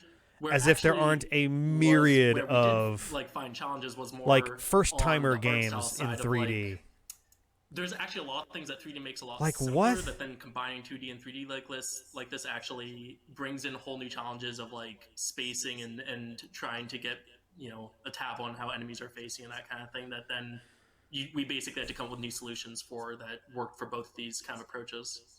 And this is because Pretty we good are answer. combining 2D art with 3D environments. I think that's kind of the thing that is very different about it, and came with complications, but I think works out really well for just how. Oh, for sure. Looks, I think. But that's still like Yeah, there are it plenty sort of reminds me there are of, like, plenty when of I studios first that do played, 2D Super games Mario 64, interchangeably and with I was 3D surprised at games. The amount of 2D elements in that game, so like fences and some blades of grass and stuff like that.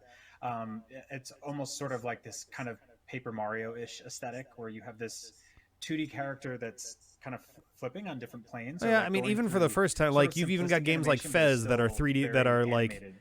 And do so, 2D tell me and about 3D traversal in the this same game, 'cause this environment in character a is doing bizarre way kind of as a incredible first time sort of experience. array of different moves here. What is more so than that? I would say, Did she you know, turn there's into a little been squid fish sort of a thing? What's going on renaissance there? of, kind of N64 inspired 3D platformers in the last few years. This character seems to have like a pretty insane moveset.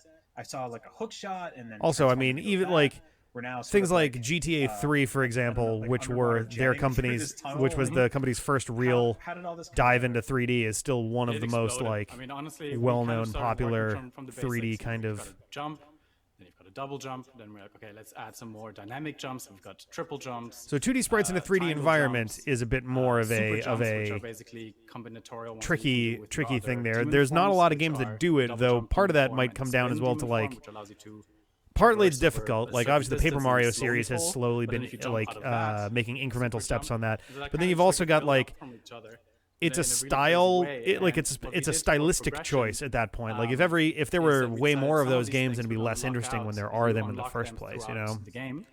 And these are what we call the turf abilities. Basically, each turf brings a new one. And so the hook Alright. shot is the first one. The second one is the rolling demon, which you see right here, actually. Yeah.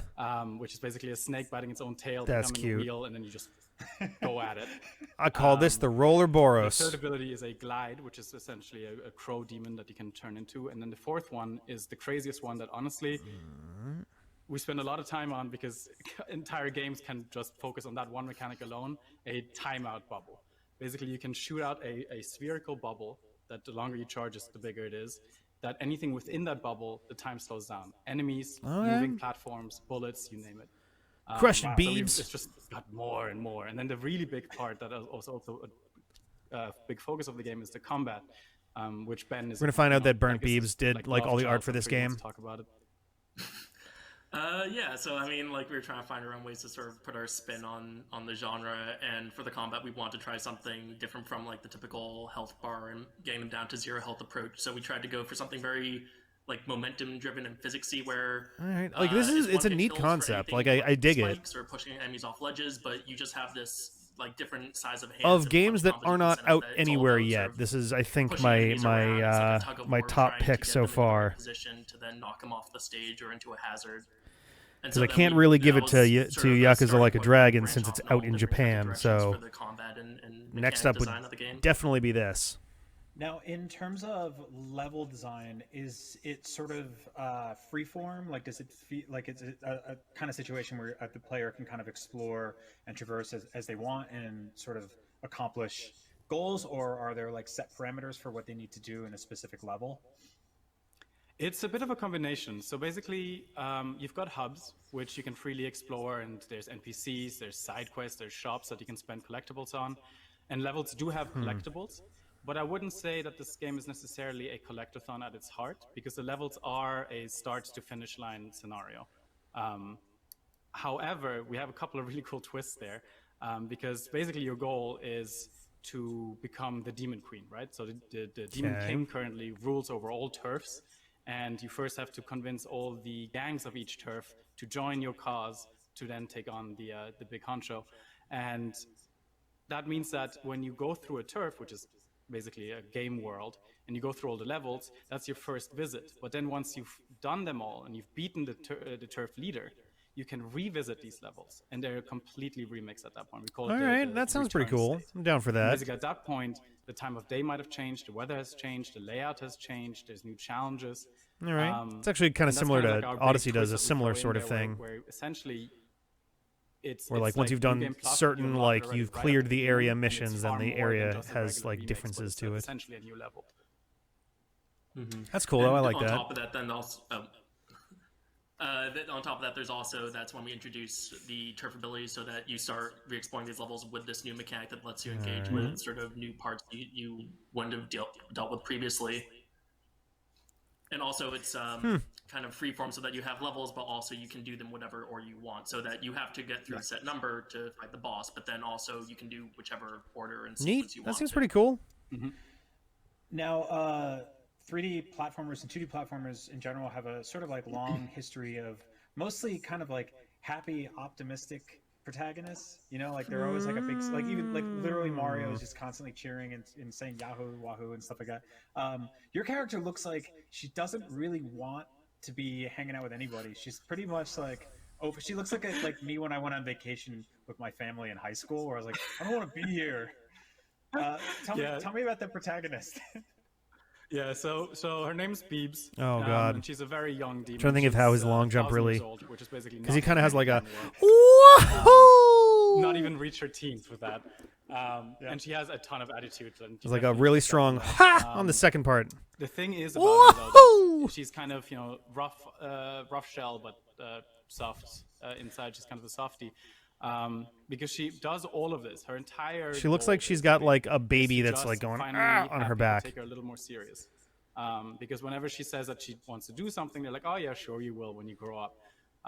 But she wants to prove that, hey, if I say I can take over these gangs, believe me, you know, and like, please don't let me be alone all the time, because she's actually essentially an orphan. She has no parents of any kind, and so that's kind of the narrative that drives her. But on the exterior, without a doubt, she's all about, attitude. I like that, because it's not just like tude. It's like specifically like it's definitely, yeah. That's exactly it. That's exactly it. Now, in terms of progression, you talked about getting more power-ups and stuff like that. We haven't really seen much in the way of boss fights so far, but is that something that you guys are working on? Yeah, so because the big narrative focus is that you have these turfs with their gangs and their turf leader, the leaders are the big bosses. And unlike, what I really like is that unlike a lot of other games where, you don't see the boss until you actually face them, and then you just deal with them and you never see them again, these are real entities. These are characters that stick around. So they hang around in their hub, and you talk to them, and they're like, yeah, you can't fight me until you convince my gang that it's even worth it. And then you fight them, and afterward they actually address you as the boss, begrudgingly, of course. So it's kind of like a big part of also the feel of the world. No, I love it. Now, you listed some platforms at the end there. And any idea like around like sort of a release date or anything when we can play it? I want to play it. That's basically what I'm asking you. I just want to play this game immediately. Well, so we were still working on it. So that footage is still technically alpha footage. We don't have a solid release date yet. I can give you end of this year, beginning of next year. Platform platforms, we definitely can confirm PC, so Steam and Epic Game Store. We can confirm Nintendo Switch, and we will most likely release on an Xbox platform. All right. Nice. That's awesome. But fuck Thanks, you, guys. Sony. We look forward to hearing more about Demon Turf in the future. It was a bit of a harsh transition there. Okay, all right. That was pretty good so far.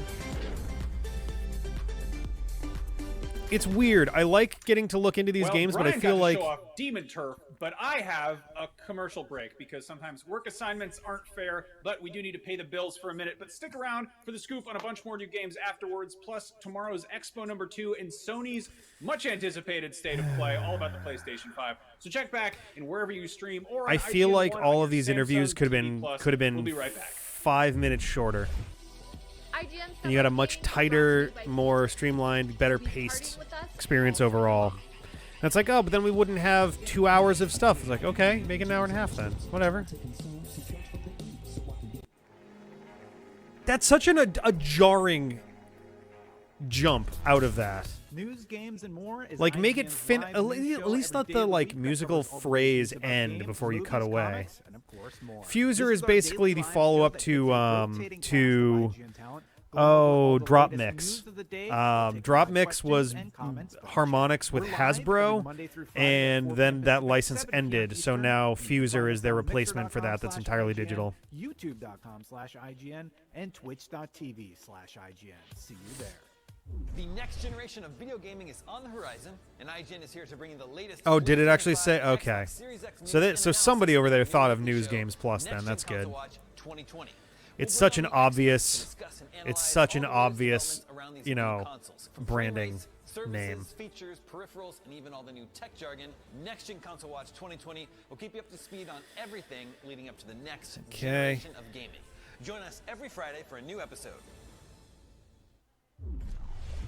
Not only is IGN the world's biggest media brand for games and entertainment, but we also have the most advertisements. Fans of your favorite franchises. From breaking news and exclusives, never before seen looks at movies and games, to reviews, let's plays, and live streams, IGN brings you all the coverage you need, no matter where you are. Whether you're on IGN.com, the IGN app, YouTube, Facebook, or Snapchat, we've always got you covered. IGN, the #1 source for all games and entertainment fans worldwide. If you're not following IGN on social media, what are you waiting for? We're constantly updating our feeds to bring you the latest news, gameplay, custom original content, the best user-generated videos and art, memes, and a whole lot more. Be part of the conversation throughout the year. Follow IGN on Instagram, Twitter, Facebook, TikTok, and Snapchat. Oh my God, are we back?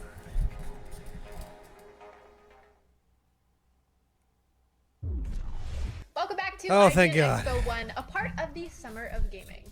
Don't forget, all Summer of Gaming long, IGN Oh, I think you is did asking mention you that, to Jeff. give to Yeah. the World Health Organization Yeah. and Veil Project charities. Be sure to click the donation links in the description of your video player or go to donate.ign.com for more information on how and where to donate. Let's get back into it. Oh, for Observer God's is sake. a cyberpunk horror game that was first released back in 2017, and now it's getting augmented, upgraded, and enhanced with a new coat of paint thanks to a next-gen release. The fine folks over at Bloober Team are about to give us a sneak peek at Observer System Redux, and you know what? I'm going to be nice and let you look at it too. Take a look. Go ahead. You can do it. I don't like Brian. Sorry, not a fan. Every time he's been on screen, I've just been like, nope, nope, nope. Hi everyone, I'm Tomasz Bunkowski from the System Redux dev team. Today we'd like to show you Oh. an extensive gameplay demo. I was kind of including expecting the that to be first like a full glimpses trailer, of or brand maybe new that was story narration in the content. trailer, but okay. But first, let's take a look at how we use the next-gen power to deliver an even more immersive vision of year 2084.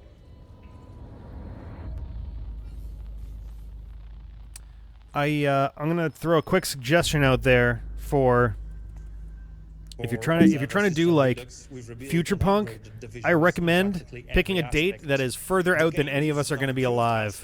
Including 4K textures, Oh wow, that actually is a pretty new legit. high-quality animations and models, That was a as pretty well as humongous upgraded upgrade particle of the effects and textures. simulations.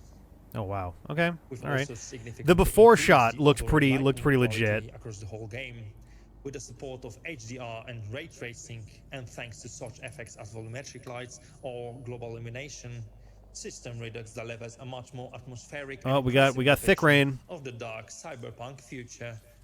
Last but not least, we take advantage of the SSDs to massively shorten loading times, so As that one they're should. mostly unnoticeable for the player. Well, that's good. Of course, Observer System Redux will run a 4K Oh, it's future Poland. resolution at 60 frames per second.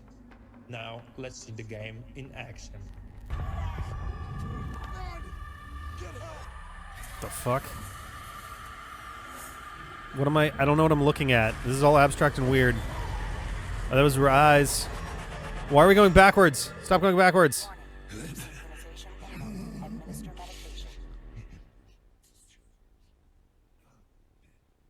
You play as Dan, a detective of the future able to hack into the minds of others in search for clues and evidence. He's an inceptor. Emergency extraction procedure successful. You play as Dan. Oh, he literally is incepting this guy. Okay. That sounded painful. Right now, you're on the trail of the serial killer, but the victim just died before you could finish your neural interrogation. To find your next lead, you must. Sounds search like the you room to you're pretty old-fashioned wildly ways. responsible with them then. Synchrosine injected. Strain level decreased.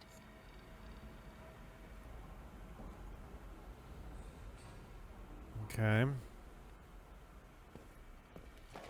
Well, well. The fuck is? Must be Helen.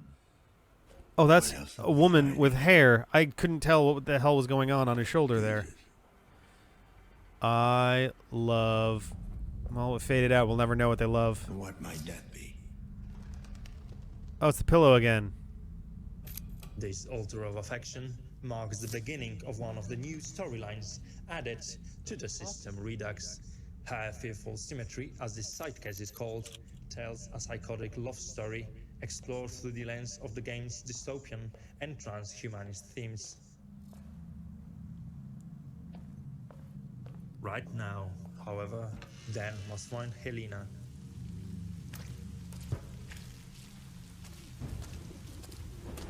Okay.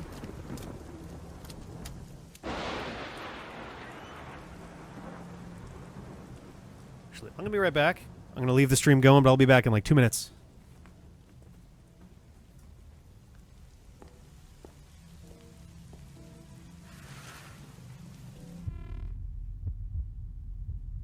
My timing is really off today.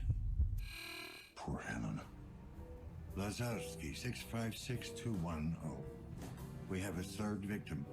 Time of death, about an hour ago. Starting forensic analysis. Multiple puncture wounds, a few inches deep. Your detective work is enhanced with 2 scanners. Helena Novak, wife of the previous victim, Amia Novak. EM Visions lets you analyze electronic devices, while BioVision helps you pick Sorry about that. organic traces and clues. The neural implants untouched. We've had someone in the neighborhood has been doing fireworks at really random intervals and times, and that one was a very large boom and very close, much closer than before. And I was kind of like, I want to go take a quick look at that. Maintenance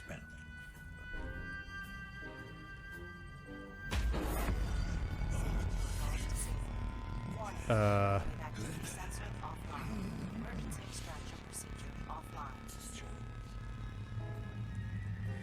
What's the woman with the hair? This seems like a really uncomfortable process, top to bottom.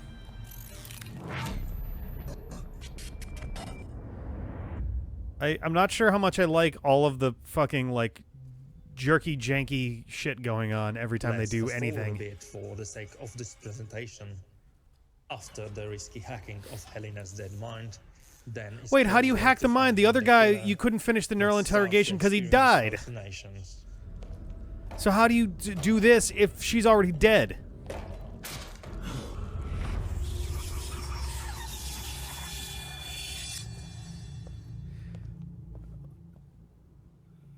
Disturbing visions, previously experienced only when hacking somebody's mind, begin to seep into the physical world, blurring the line between what's real and virtual, which is another of the important issues discussed in the story.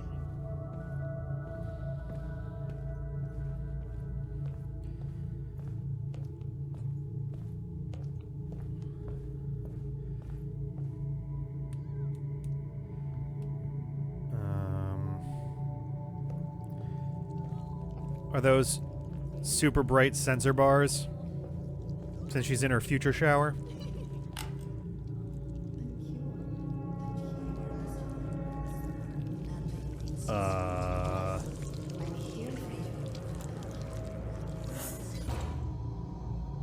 Aw, yeah, girl. Get that ass right up against the glass.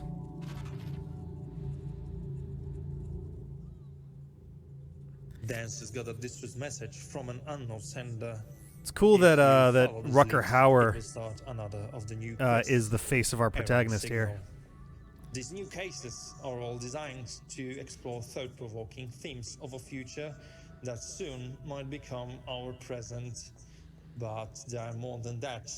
We're designing a full package along with new puzzles, game mechanics, and mind-bending Dream Eater segments.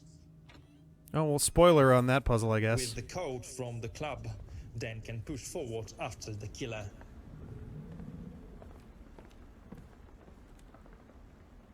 That blood is blue.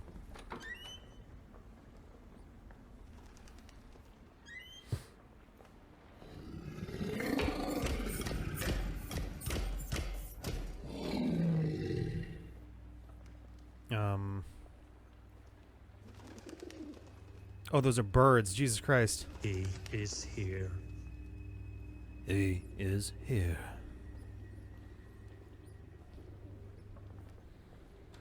I can't tell where the fuck we even are right now. It's so dark and gray. Oh, look, cheap jump scares.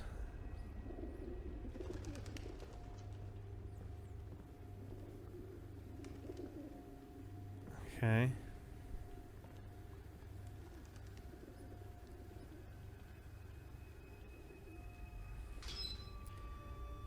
Like, there's something here. What was that? That was really fucking abrupt. There's... the concept has something to it, but I'm not sure if I love the execution. Stay tuned for future reveals of all the upgrades and new content we're working on. Okay. Observer System Redux comes to PlayStation 5 them some robo and nipples. Xbox Series X later this year. Thank you for watching. Oh, I think that literally might be Rutger Hauer's face. All right, well, to see the Observer trailer again in beautiful, stunning, magnanimous 4K resolution, head on over to IGN.com. Magnanimous? You can have it as a treat.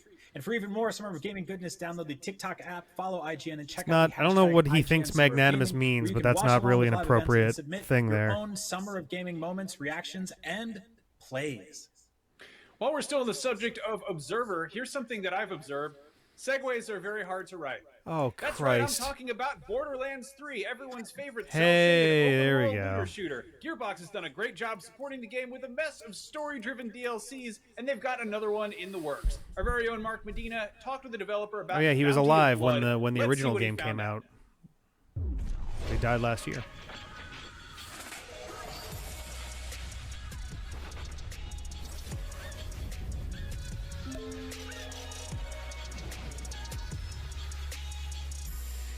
Okay.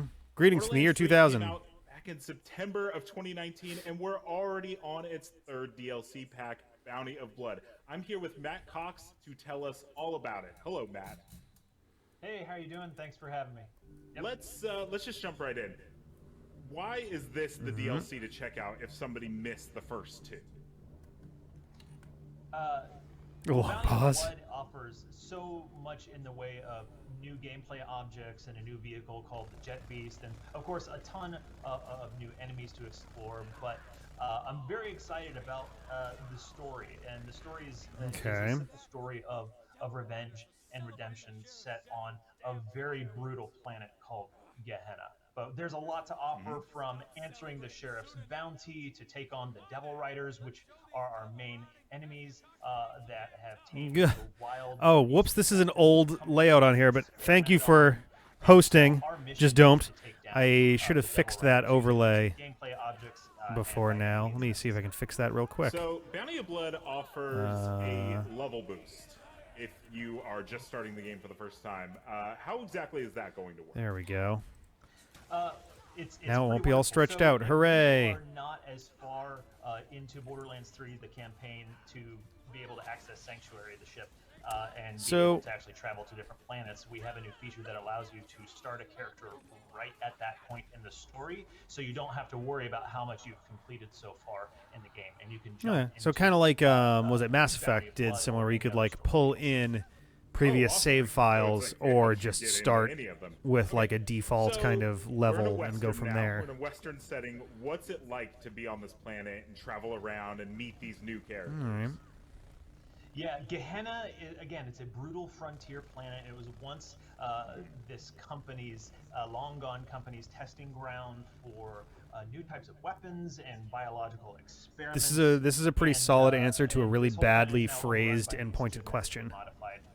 Beasts and their keepers. The question basically sounded like, describe to me the notion of DLC, and he's actually getting into the purpose of it, which is good. You're going to see these Devil Riders like riding these experimental creatures, but also while you're on the frontier, the player has a brand new vehicle called the Jet Beast, which is kind of like half jet bike, half creature. I assume with some mounted is weaponry that this? Pretty badass. So you have these dual machine guns, but if I'm not super familiar with Borderlands myself, so it's. Jet Beast, you can get a new weapon like a cannon shooter. Oh look, there's the dinosaurs. There's our second extinction. Like it's a cannon mount, and then there's also That's this what we call mortar. Yeah, exactly. That is the technical ship's name of. Oh God. But there's also a mortar launcher you can find for the Jet Alright. Beast. But the Frontier is an amazing. The way they do the damage on the screen is very strange to me. A typical Western. Just kind of jarring. I don't know. There's influences from all over the world. But then we travel to some very, very interesting locations. A lot of which I we're not going to spoil today. But there's a lot of mysteries and. Bounty of Blood actually is a self-contained story. The only characters that we're familiar with in this are the Vault Hunters themselves. So every single character in this DLC is brand new. Okay. Seems like a good way to get people in on when you think it. about bounties, how much does it offer to be able to sprinkle in like weekly The sync issues are on their side, unfortunately. The audio is like laggy. And, here's the bounty, and like go get this person. There's already a lot of that in Borderlands 3. Does this DLC just add to that? Well, this is more of a traditional campaign DLC where everything is already packaged into it, as opposed to like weekly events that our live team works really hard and does an amazing job with, like with takedowns and all of those events. This being a campaign. What was the last thing that you remember, Alex Britt? Essentially other bounties for special, high-ranking Devil Riders that you can. And the cool thing about the challenges within. Oh, that's right. You left in the middle of the observer system Redux. Nothing super important there. We're doing Borderlands 3 Bounty of Blood right now, and it seems pretty solid. Nothing like mind-blowing. As kind of your trophy. And we also have But like nothing disappointing either. In our town of Vestige. Like this, if you're into Borderlands, I get the sneaking suspicion that this will be a solid pack to pick up. And we have the town, which is called Vestige, and the town has been overrun by the Devil Riders, and that's why the sheriff has issued the bounty. But if you do, I wonder what the next like popular game genre is going to be, both in terms of gameplay genre and also setting, like popular settings. I feel like a lot of the settings have started to feel a little bit retrodden. Into the theater in invested after and a see part while. of the film play out. And if you Like, complete this is a the different entire take on, like, challenge, you can this is kind of watch a the small film. Western punk thing. I don't really know what to call it for so this, I but think everybody's going to want to know loot. It's an ice gun? So you bet. Obviously Westerns, we got, you know, long rifles, we got cool pistols, all this. Like, what can we expect from this, like, new Western themed DLC?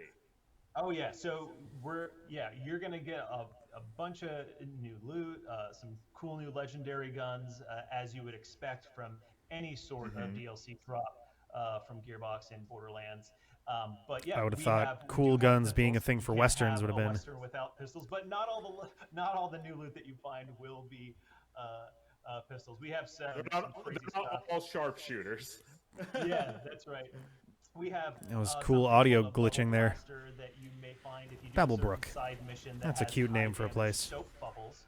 So we go crazy and weird with some of the new things you find, but we also have Okay. a particular Torg weapon that features gyro jets that leaves sticky bombs on enemies as it passes through them. Why not? All right. Why not? I'm a big fan of collecting skins. And so I would assume that this DLC is That's gonna a creepy come thing. with Someone should inform the all sorts of authorities fun immediately. Cowboy themed skins, I would hope. You can expect to have a very I appreciate that I'm not the only one going like, I like collecting skins. Okay, so what is like the one thing that you're most excited for people to see without spoiling anything? What is like the one thing that you're like, man, I really can't wait for people to see this?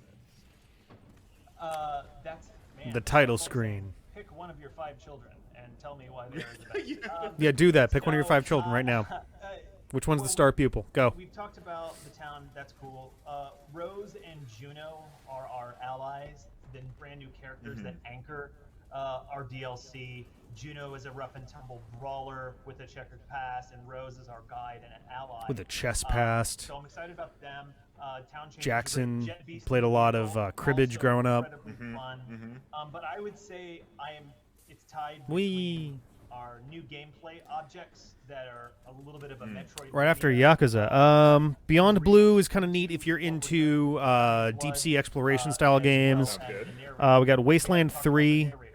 That seemed like kind of if you like Fallout style games, but you're not feeling Fallout. Pathfinder Kingmaker Definitive Edition. That got like 12 seconds of time. Demon Turf is a pretty cool 2D in a 3D environment game. Takes a lot of inspiration from platformers in general. Dual Universe is a build your own spaceship battle sim sort of deal.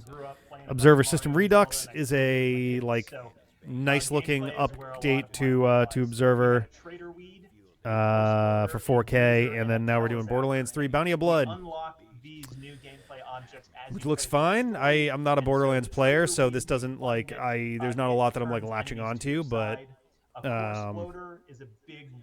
it seems pretty solid. Doesn't seem like there's anything that's like an issue. Everybody's excited about on this planet trying to mine the core, but core exploder. How dare you! And it shotguns out high damage shrapnel. That's pretty awesome, So, actually.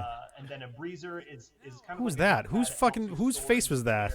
And then our telezapper is essentially a teleporter. But how Okay. we use Whoop. these in challenges and some side missions. Just do a little Mega Man slide there. Story missions. It's probably my favorite part.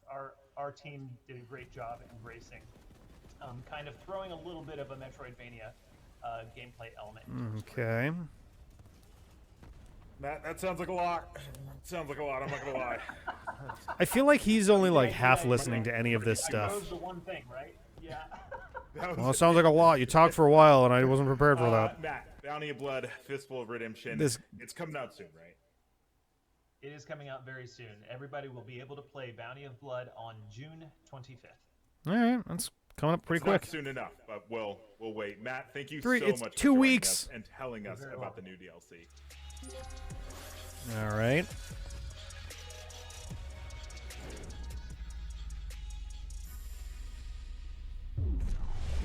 Coming up, IGN Summer of Gaming Expo continues with even more new games and reveals. You can follow us on TikTok, send us a yappa, Well, I feel like this is another commercial break. Sound off in the comments below, make noise in the chat, whisper softly in our ears. I don't know. You know the drill. When we come back, we'll be exploring God the damn it, Waylands, I so knew stay it. tuned. IGN Summer of Gaming is brought to you by Fuser, who'll be partying with us all summer long. You know what makes Nintendo and Sony and Microsoft's direct, and I think even EA, their direct digital presentations great? They don't have commercial breaks. They just talk and do the thing. Live news show every day of the week that covers all the This big is what, the news about fourth games, time? Maybe the movies, fifth now that we've comics, seen and of course this more. This is our daily commercial. live show that takes a rotating cast of IGN talent, going over all the latest news of the day. It's at least the fourth now. I think it's the fifth or more, We're actually. live every Monday through Friday at 4 p.m. Pacific, 7 p.m. Eastern. Oh, my God. Follow us on Mixer.com/IGN, YouTube.com/IGN, and Twitch.tv. How much did Mixer have to pay to get themselves up ahead of both YouTube and Twitch in that right there? What are you waiting for? We're constantly updating our feeds to bring you the latest news, Is it the 6th? gameplay, Jesus Christ. custom original content, the best user-generated videos and art, memes, and a whole lot more. Be part I of the hate this commercial so conversation much. throughout the year. Follow IGN on Instagram, Twitter, Facebook, TikTok, and Snapchat. Cool. Everybody loves watching a speed run of their favorite game. But what if you got This is the only valuable thing in these commercials so far is introducing this to me, because this sounds awesome. That's exactly what happens in every episode of Game Devs React to speedruns. You can do that. Oh my god! We invite you to ride along with the developers as they react to, question, and enjoy some of the most skilled players exploiting and speeding through a game it took years of their life to create.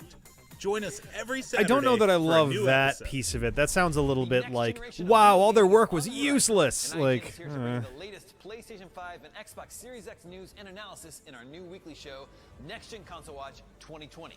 We'll bring on the experts to discuss and analyze all the latest developments around these new consoles. From frame rates. the good news is this commercial break is perfect if you need to use the bathroom. It's like about 3 minutes long on the dot. It seems like about the right amount of time anyone could use the bathroom, wash their hands, grab a quick drink, swing on back.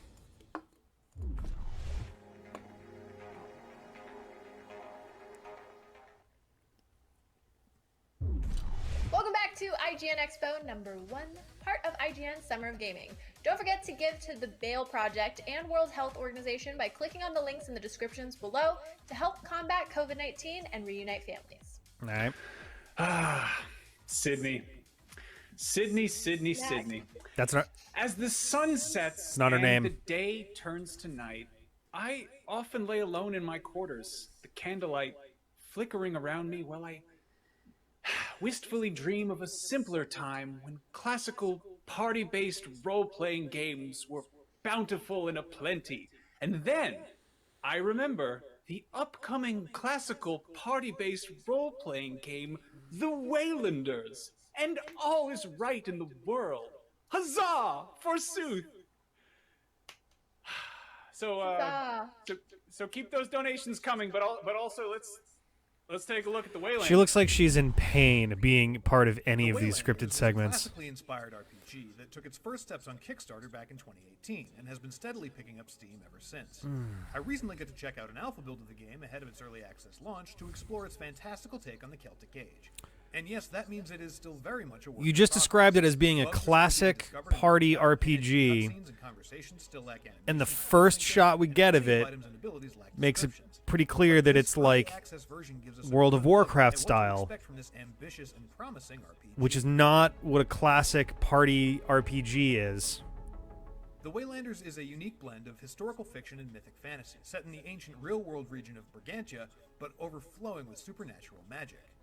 Written by veterans of games like Telltale's The Walking Dead and Fallout New Vegas, its story revolves around what happens when some of that magic becomes corrupted, and how our choices in light of that ripple across history. And while we'll see the consequences of those decisions depicted as the I'm not like ragging on the game for that. I'm ragging on the description of the game that was given prior to this little segment here. Combat, which mechanically feels like the most fleshed out aspect of the build at this stage, is a comfortable take on the classic active pause RPG formula.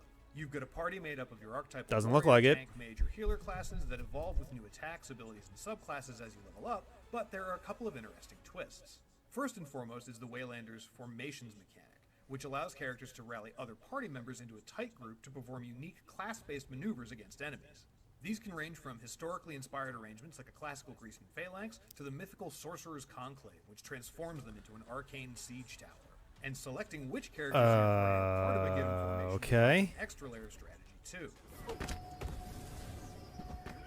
The more members in a formation, the more damage it can deal or absorb before breaking, but pooling everyone into one big group drastically limits your options. Perhaps instead of channeling the entire party, that's a neat mechanic. That will stomp all over its foes, you can opt to put 3 of your 5 total party members into the Guardian Shield Dome to provide cover as your 2 spellcasters bombard the enemy from a distance. So this is clearly someone who has a big hard-on for Roman military strategy, which is fine. It's a cool piece of world history and like tactical military history, but it feels jarring.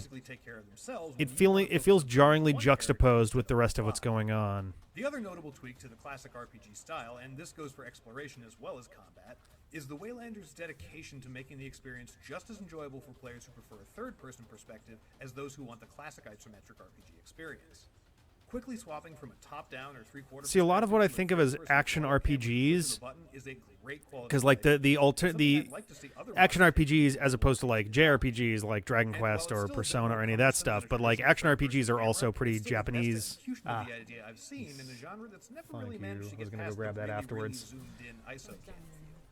The option to experience the world from ground level instead of the traditional eye and sky is something I really appreciate, because what I've seen... Sort of, yeah. It's the IGN Summer of Games because E3 isn't a thing, and somehow E3 went, no, we won't make a digital version of the event. I'm like, oh, okay. Well, IGN did, and it's been kind of boring. It's been thoroughly not interesting for a lot of it, unfortunately. It's like a lot of really long-ass game trailers. Kind of. This is like... There's been a lot of like alpha footage. Honestly, the trailers have been the best part more often than not. But like, I don't know. It's tricky, but Holy shit! Yes. The Waylanders looks to be an engaging take on the that's a weird line to have someone in medieval, stuff say. where it ends up once it hits final release. Gato Studios is But yeah, like for example, this one is a game that they keep describing as being like an action RPG, but it has a decidedly like Warcrafty vibe, and then you do like team mechanics, like you do a Roman phalanx or turn into a golem or something, and it's like these are not, I don't know, elements that you'd really find in this whole thing. Is check out this game. We're giving you an early look at the Riftbreaker. A wild mix of an action RPG, This feels like they just took a bunch of existing clips that they already had. Take a look and, at some like, stitched exclusive them gameplay together. in a Kinda. fiery lava environment. Maybe they're just dumped? Just don't. Just don't? I don't know. See, I see DOM and I Or see just Dom T. I don't know. So, just Dom T. Yeah, Kargoth as well.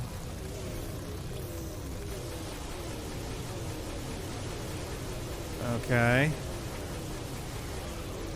So it's StarCraft with even more explosions. Yeah, I mostly just see a lot of booms happening. This is incomprehensible. Well, he's got his tower things back there, and then he's that one that fires a lot of lights. This is some sort of tower defense thing? Maybe? He lost. That was totally incomprehensible. Yeah, the best I could... right? Insane chaos. Yeah. StarCraft, but everyone has their own Zerg. Kinda. That's what it looks Yes. like. Did he just bounce off his own door? What is, Maybe. like... I think he's going back and forth between his doors to, like, recharge? This is a really, really I have weird... no idea what's happening. Oh, I couldn't hear any of the words that were spoken.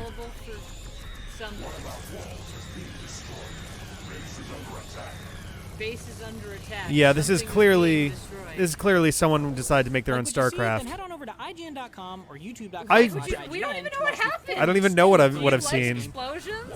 This is the game for you. Base is under attack.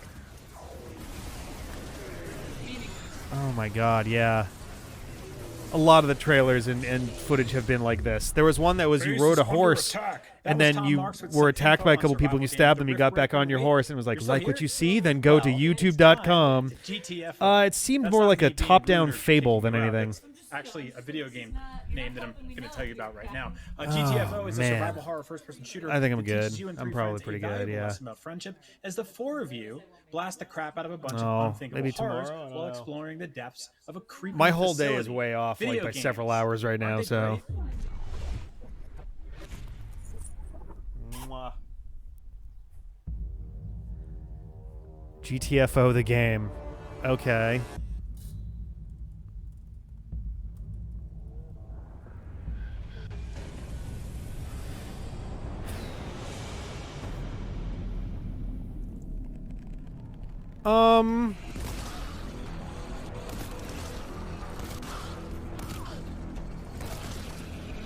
Well, that was horrible.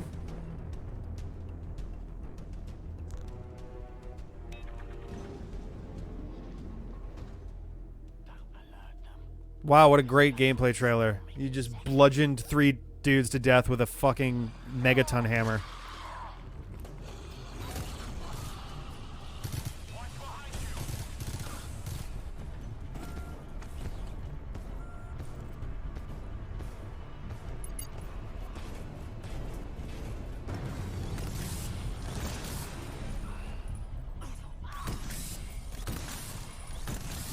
I'm kind of stunned at how many of these gameplay footage things have featured exactly no narration or anything that, other than, well, we're just going to, like, have the game play for, like, I don't know, 2 minutes, I guess. They'll figure it out. Like, I don't know what I'm looking at. I don't know what anything's going on here. There's just, I know we've got just ambient sound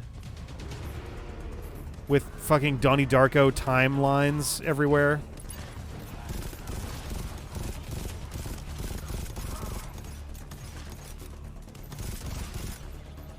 Okay. I don't have a fucking clue what I'm looking at here.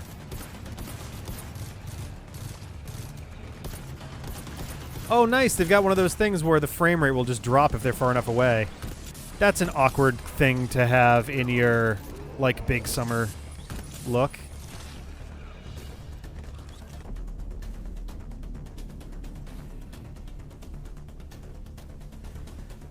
Alright, not a big fan of Hammer Time the game.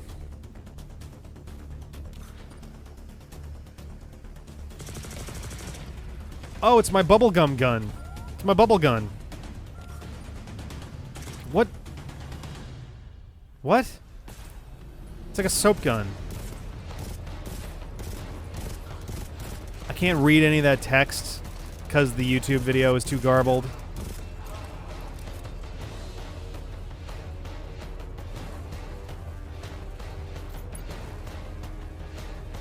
And I have a 1080p version on the MacBook, 1080p 60 frames a second. I can barely read that text there, so it's not an issue of like our thing there.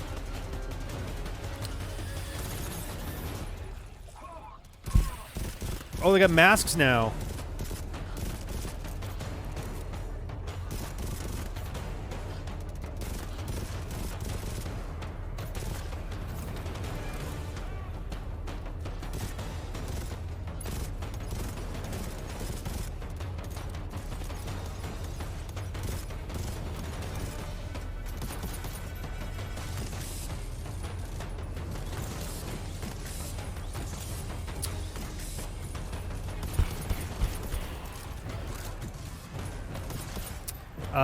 The biggest stuff that they talked about was Alex Kidd in Miracle World DX, which is a like oh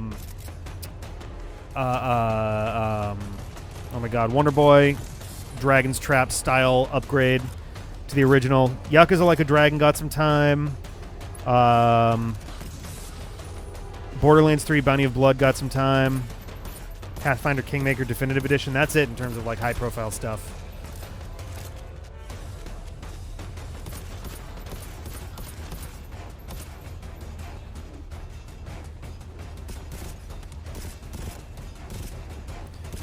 Boy, I'm really glad that this video is like 5 minutes long.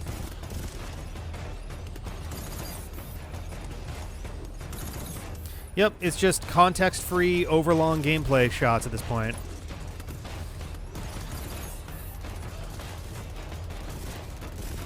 Like, the first 30 seconds of this is enough to intrigue someone. The pursuant 3 minutes does nothing.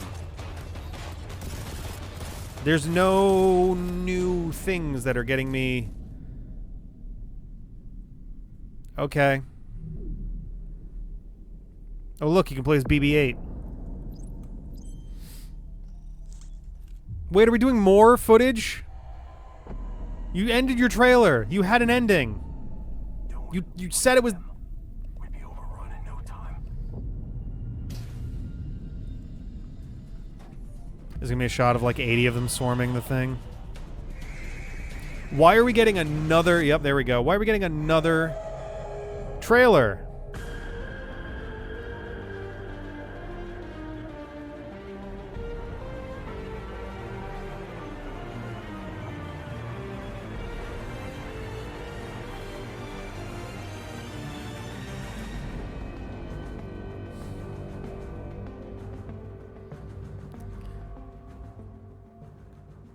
GTFO, get the trailer to fuck off. Believe it or not, this is still just the first of 4 IGN Expos we put together as part of the IGN Summer of Gaming. Collect them all! And it's not over yet, so don't forget to check us out tomorrow for Expo number 2, plus another charity speedrun and Sony's State of Play conference, where I think they're going to talk about a small system called the PlayStation 5. Finally! That would be nice. And don't forget, all summer long, IGN is... Neither of you are in a position to be making fun of anybody for slow or delayed presentations. COVID-19 Response Fund is dedicated to studying, tracking, and combating the coronavirus pandemic. Maybe you've heard of it. The Bail Project is a nonprofit that pays bail for people in need, reuniting families, and restoring the presumption of innocence. IGN, hire the D-pad. Not only that, but by donating, you'll have a chance to win codes for games like Resident Evil 3 and swag from companies like Bethesda, so be sure to check out the donation links in the descriptions of your video player or go to donate.ign.com for more information on how and where to give. And now, the moment we've all been waiting for, we are exploring Mortal Shell, the debut game from Cold Symmetry. This is an action RPG with tense, deliberate combat and punishing enemies set in a terrifying hellscape. I refuse to believe them when they call something an action RPG now. I feel like this is going to be a rhythm-based bongo controls commentary. And if you like Souls-like games game as much about as we do, you will not want to miss this. stacking pancakes. I don't fucking know, guys.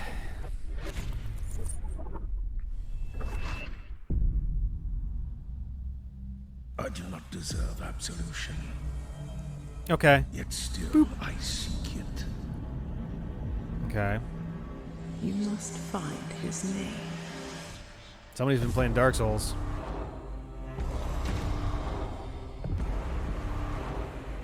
That's a cool shot.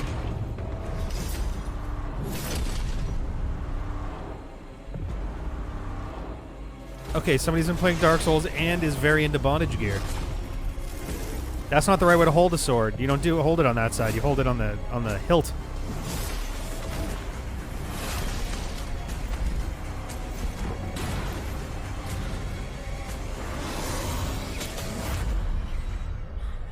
Mortal Shell. Oh, Mortal Shell. I can call it Mortal Shell for the rest of the day. Oh no, that dude's exploding from his mortal shell.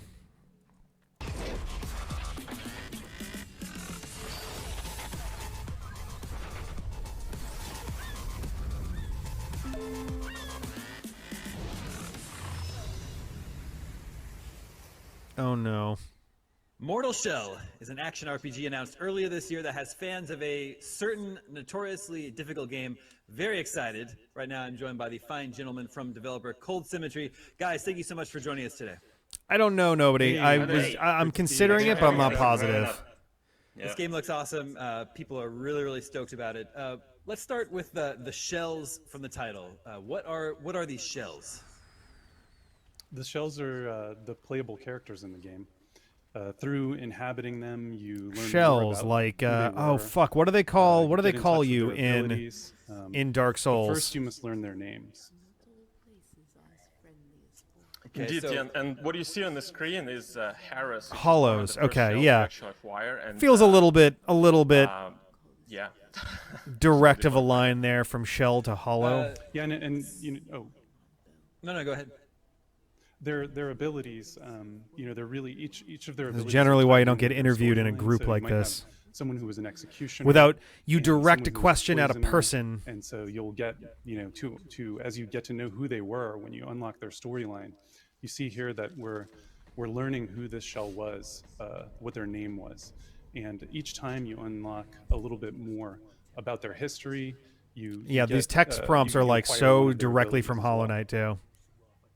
So, how many shells are there, or do you even know yet? And it sounds like they were going to be providing different types of playstyles. There are 4 unique mortal shells that you can discover if you can find them. Indeed, yeah, and indeed they do provide different play styles, and as a matter of fact, No, this is cold symmetry. Each shell might even kind of feel like a different game depending on if you really fully utilize their combat potential, right? Like one shell, for example, when it comes to dodges and rolls, can only roll a certain way. Another shell can only execute a dodge in a certain way. And as Andrew already mentioned, as you discover the abilities, and as you learn more about their past Is this finale? Lore and history, I don't know what time this you'll ends, also see so how each of those abilities really tied in together and in the one specific theme that one shell represent. And the more you uncover, the more you learn what their strong side really is.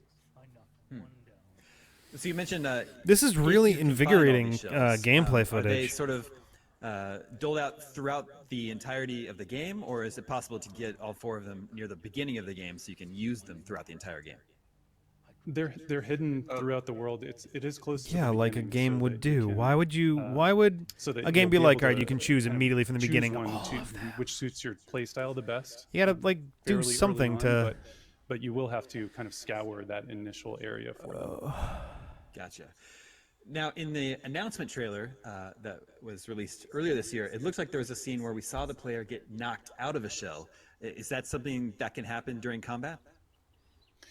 Yeah, that's what. No, it happens happens during story missions only. We just showed it like get that knocked out because of it your was kind shell, of You're cool. put into this more vulnerable state.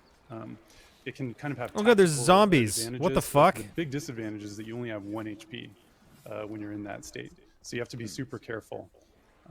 Yeah, you can get back into the shell a limited number of times, but yeah, you've got to really manage your HP, manage your stamina, and kind of explore all the tactics there.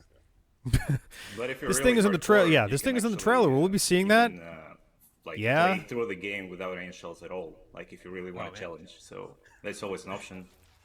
Yeah, in fact, man, there's like there's a a- secret spot that we hope one of those more hardcore players who really want the challenge to find, where you like sort of officially within the game's lore, obviously, you renounce the bonding with all the shells. It even changes your skin, and it kind of like, all right, it's on now. You're gonna leave an age, baby. You're gonna These leave an types of age games- baby? Is that these what types of you games just said? definitely What? Have those hardcore players that are looking for a challenge, so that'll really be fun watching people try to do like a no-shell playthrough. Sure, yeah. Do not design your games in anticipation of So people you're being doing upfront that challenge this is runs. it's a Finish your Souls-like game and then what made you decide, explore that, to make this kind of please. game? I mean, I guess for us it was never even a question what type of game we want to do, because we all are fans of these games. We enjoy playing them.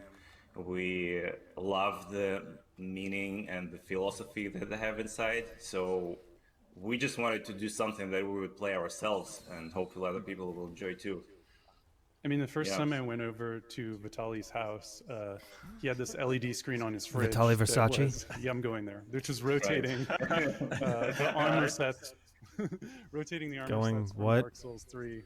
Like it was pictures of his pets or his kids or something, and then right after that we had a 2.5-hour conversation about debating the merits of nihilism. Oh wow. Yeah, very, very true. I have to admit, I had a phase like that, and I guess like the first experience of playing a Dark Souls game was really, in a way, like a life-changing for me. Not just because those are fun games, but Is really this going to be 15 minutes the of sense cold symmetry the blowing overcoming from some of your soft in internal front of struggle, everybody? the journey that you go through, and how sort of like character strengthening those experiences are. So in a way, what really happened for us also as a studio, we really bonded also, and over this shared passion, and we became real life friends as well. And everybody finds that's something sweet. their own on those kind of games, and now it's a genre that is here to stay, and we thought we have something to say in this realm as well, and really think this is those kind of genre just more than just a game. They're good for you. So which of the Souls games were the biggest inspiration for you? I'd say it's probably different for each and every of us. Like we have a broad selections of. That's such a weird question. Like which of the Souls games, genre, as if, like for me personally, if you said Souls-like really maybe, or which FromSoft games, I feel like that'd be a better question, because which of the Souls games implies that there's a more meaningful difference between Dark Souls 1, 2, and 3 than there are between Dark Souls, Bloodborne, Demon Souls, Sekiro, right? and the myriad other, inspired titles. Some of us, I think Dmitry, did you set what other games you said, like even before the Dark Souls? Yeah, we were passionate for. I think Souls-like has become a subgenre of action RPGs at this point, where it's a more methodical approach, very slow upgrade kind of system. Golden Axe and Quake 1. Heavy emphasis on story elements that are learned progressively, that aren't necessarily part of the gameplay itself. Clearly not a Souls-like, but some of the ideas in terms of the atmosphere and like the world-building elements, in terms of like the brutal atmosphere, what it brings to, it definitely was an inspiration. Another thing that's probably worth mentioning, when it kind of going back to sort of why we decided, is also that there's some elements. I'm finding myself looking more at myself, my own face in the XSplit preview window than I am at the actual trailer. The trailer is so muddy and gray. It'd be really cool to take those ideas and evolve them into something new, something that we were passionate about and felt confident that we I feel like I'm shitting on this too much. Perhaps, like, people who are hardcore Souls fans are probably like, hey, if this isn't, if it's not garbage, what is this place? then it's at least worth a look, because there's a lot of well, what exactly happened and what the players tried to I'm not playing Super Paper Mario, it's just Paper Mario, but it's also Mario and Luigi Superstar Saga. But generally, and Kingdom Hearts 358 Days Over 2. World that was, Oh, thank you, Kargoth. I don't know why this stuff in the middle is so much lighter and thinner, but internally we're like, this is about they choose is this 40 days, about 40 days without shaving. I am terrible at I got this awful patch down here. I've got one that kind of matches on the other side. I can't grow a real beard to save my life. It kind of does have a little, like, it's funny because on camera it's very thick and noticeable right here, but there are little bits that are here, and there's a lighter stuff that's there, and it just doesn't complete the look. Which is a bummer, because I actually kind of wish that I could do a full real ass beard. I usually shave. How often do I usually shave? I mean, at least once a week. I haven't shaved in a month or so, just because I was like, I may as well just do the quarantine beard thing while everyone else is. Why not? I'm never going to have as easy of an opportunity to not shave for more than a month. Basically ever again, because like sometimes I'll do the no shave November, but like in general when it comes to I see what you mean. Gotcha. It's funny, most of this is kind of how I look after like 2 or so weeks, and it hasn't really done much, but like maybe about this particular fella, I don't know. I wish I could grow a real nice full beard. I think it'd be an interesting look. I cannot seem to do it. It was fun to no matter how much make I a try. design for this one. We have a few different versions before we hit the style, but the main idea that we had in mind is like we want to create. Oop, did we lose him? What happened? Wild, crazy beast, something like a huge. Get close to your microphone. Get closer to your microphone. Bring it in. Bring it in. Yeah, because like it's rare when you see a very well balanced combination of both power, like raw power, and speed. And it's hard to get those things right, and I'm realizing that I have only half listened to anything in this interview so far. Yeah, because that was like part of the creation of the creatures too. Like we don't have any motion capture animation in game, so everything is keyframed, and we were trying to really focus and put like exaggerations and accents in the right moment to make the combat flow in the right way. And same not only for enemies but for player too. So it fits together by the end like Lego pieces. But like we've been tweaking timings a lot, like frame by frame, to make sure it works. Okay. So how big and how open is this world? The world is, I mean, taking the studio size, we knew from the start that we could have to focus on the quality. Yeah, they're supposed to get people energized, and I'm kind of like compact experience, but sitting here going, man, maybe it was a mistake to do this as a stream. Enough to get lost in, and it's interesting enough to get lost in, and we have a lot of. I don't know. It has yet to do anything that's been like, yeah. A lot of interesting places to explore where you can find some. Beats of story that, like, after that you can connect the dot together. Oh, did they? Exactly that would be a huge, awful way to like Kaizo die after doing a boss battle. And yeah, I the did entire it. Experience takes around 20 You died. Years. I think that you know, we tried to keep every moment meaningful. Like, we're not going to send you around on quests. I would trying love farm to see rats, the right? retention Like, rate on this YouTube video you know, after it's done. Really, we'll never see it, but we don't really even tell you what to do. You know, it's kind of up to you. And, also, there's a man, lot the to explore. contrast on that Vitaly is like mentioned the crazy roots of, how like, low it earlier is. It Souls feels like titles like everything Dark is Souls 1, so we much don't give you grayer fast than it travel should right be. away, right? So and you've definitely got no mini map, so you're having to constantly. Like, I don't know why it's like this. Like, their memorize contrast where is you are so in the it's so environment. low And contrast. as a result, you get to know it super well. That's right. And, like, you know, when the it comes structure. Oh, yeah, go ahead. Like, all right, I got a I just second wanna say here. that the structure I'm of the way gonna we build it fix is, this a little bit. You ready? Like, we have one big open There we go. area, That was me. and then I just the made that levels that are higher connect to it, contrast. You can choose where to go, And it already looks or better. It doesn't matter. But Before, try to make it in a way that after. it always feels like an adventure, like a Before, journey, where you have to commit before after. you go somewhere in some new area. It might be tricky for you, like you might find it difficult. So you I want to see once they go back to the wide thing here. So this is the before again. Maybe choose another shell, pick another weapon, and try with that. Come on, bring it try back. To make it look like every time you Bring it decide back. to go somewhere, it's a commitment. Big back, and everybody. it's a Give us everybody. adventure and journey that you have to experience yourself. Come on, bring it back. You're probably going to boom. Look at that. It looks so much better. You're going to have the fortitude to overcome Before, like, lost after. IGN, what are you doing? I'm going to leave it on this. I'm going to really leave it on good this. about This not just about the 6% game, but about contrast. yourself, too. And I think that we all have gone through kind of similar. Maybe 5 would look better. I don't know, but it playing similar certainly looks titles better that we than felt like, what they were were really currently meaningful to sending us out there. personally. Right. Now, getting back to the announcement trailer from a few weeks ago, did the Everything voiceover looks so guy in the gray. announcement I don't trailer actually understand. Say, what is it? Bring the glands back to me. The glands. Yes. Yes. Bring the glands back to me? What's that all about?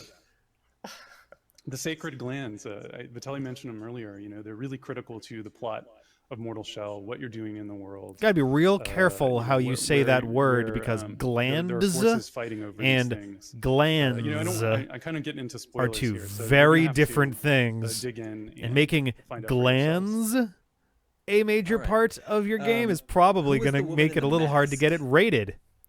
That's Sister Janessa. She introduces you to the substance tar, the sacred nectar. She offers you the juice to drink, and that juice is what helps you bond with your shell, kind of get to know them better, unlock their abilities. It's like glue. You know, like Glands I mentioned earlier, glue. all the shell's abilities are tied in with their stories. So I think that's something that we do that's pretty cool. So what's the current release plan for Mortal Shell? Do you have a release window that you're targeting? So we've announced Q3. There'll be more info coming on that soon. Okay. Yeah, we're excited to share that with you when it's time. Well, you guys, Mortal Shell is looking awesome. I know our audience is super excited for it. Before we go, real quick, I believe you have a special announcement for the fans that you can make.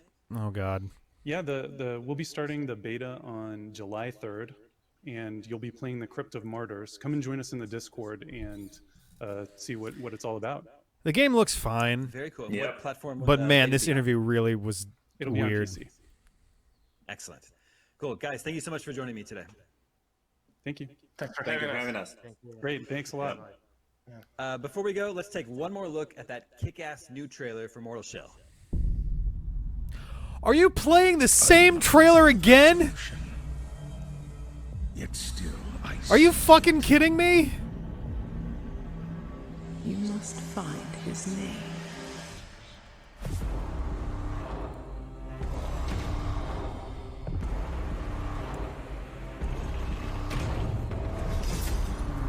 God.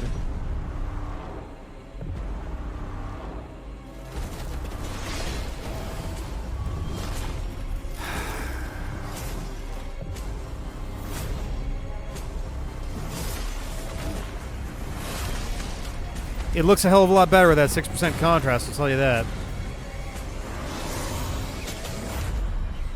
We have seen 1, 2, 3, 4, 5, 6, 7, 8, 9, 10, 11, 12, 13, 14, 15, 16, 17, 18 games at any level, and about 6 of them have had more than about 60 seconds to them.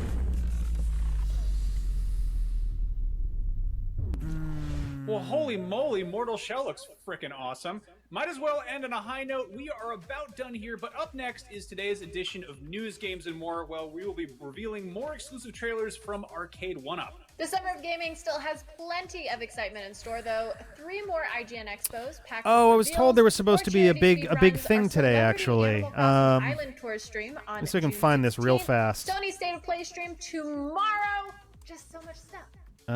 So visit IGN.com to check out the full schedule, and for even more summer of gaming goodness, I love me some gaming goodness. Download the TikTok app, follow IGN, and check out the hashtag Yeah, IGN Summer of I Gaming, guess we're where going you to stick can watch around along for with a live second events, because and submit Arcade your own 1-Up summer of gaming moments, reactions, Arcade and plays. 1-Up Plus, has donate, some kind of TikTok, announcement watch, that get Proto your summer Dude of was gaming talking on about however that's you want not to. directly You Mega do Man so many related. things, and I hope you're not too But I'm tired. curious Just what try and do that's some going to of it. be. We recommend So we'll drawing stick the around blind for a first couple and minutes just here having before a we great week. bail.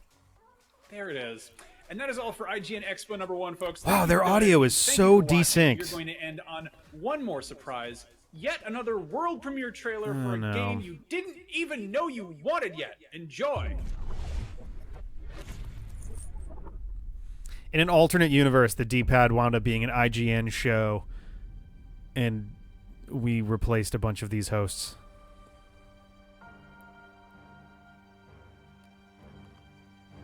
Okay.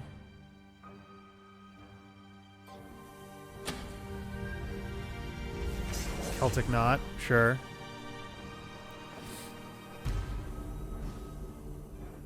Spirit Tracks 2. What?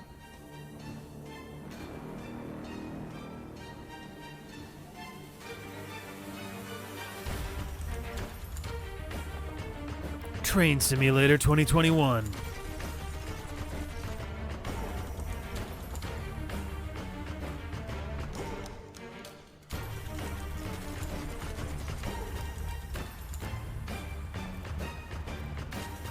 I have no idea what I'm looking at.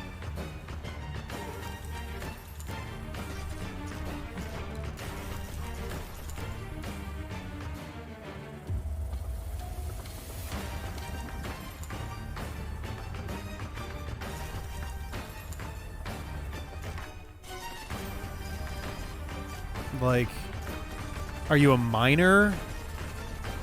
Kind of, like you're bringing back mined asteroids or something?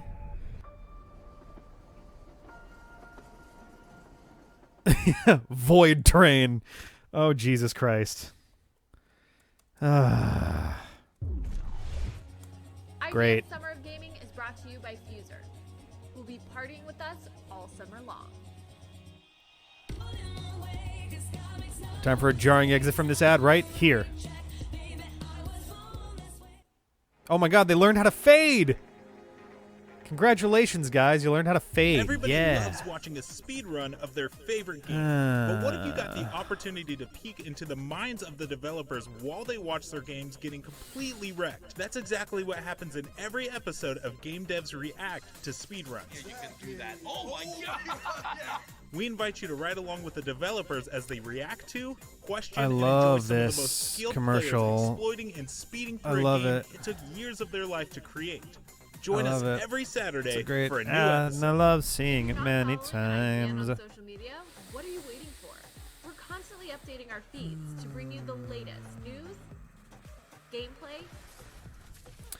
You know, part of me was sort of excited that I was like, wow, it'll be really easy for me to cover any like E3-esque you know, things going on this year. Why do they have to go with that in their fucking ad? And I'm already regretting being like, oh yeah, I can cover so much of this stuff this year. The next generation of video gaming is on the horizon, and IGN is here to bring you the latest PlayStation 5 and Xbox Series X news and analysis in our new weekly show, Next Gen Console Watch 2020. We'll bring on the experts to discuss and analyze all the latest developments around these new consoles. From frame rates, services, features, peripherals, and even all the new tech jargon, Next Gen Console Watch 2020 will keep you up to speed on everything leading up to the next generation of gaming. Join us every Friday for a new episode. News, games, and more is IGN's live news show every day of the week. That Oh my covers all God, the it's big still news about going! games, movies, comics, and of course more. This is our daily. Also, live yeah, show I kind of rotating honestly cast loathe of the going over all the latest election news of the coverage-esque day. logo and branding they're doing for that. Like, come on, guys, please don't do this to us. 7 p.m. Eastern, and you can find us on Mixer.com/IGN, YouTube.com/IGN, and Twitch.tv/IGN. See you there.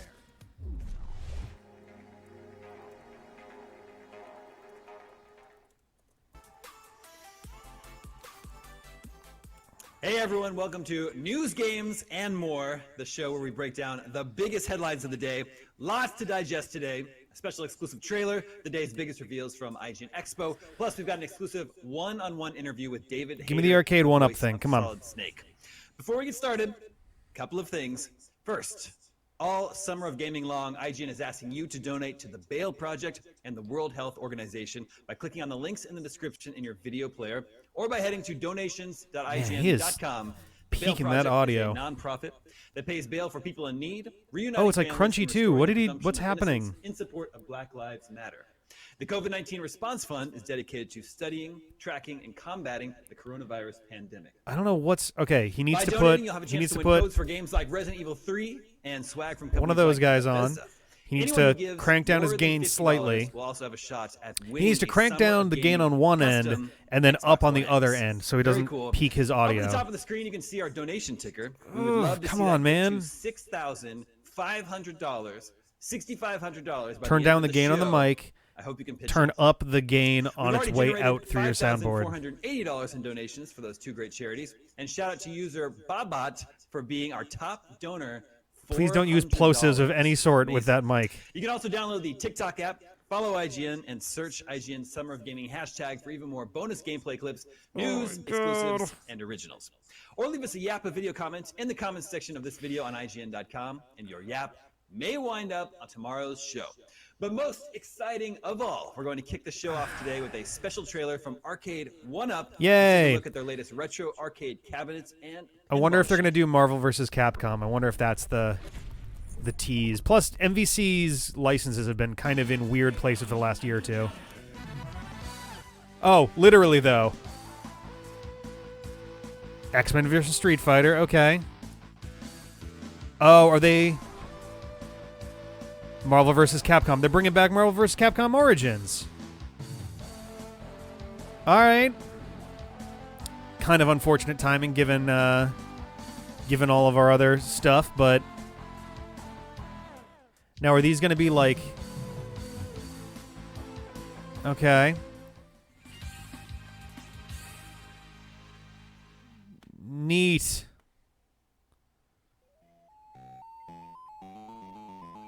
Begging for what? Okay. Honestly, I've been considering building an arcade system for like 10 years now, and I've just never put any real time into it. So honestly, I've considered it. So who knows? The thing that got me thinking about wanting to build an arcade cabinet was back in high school. I wanted to build an arcade cabinet to play Smash Brothers Melee like an arcade fighter.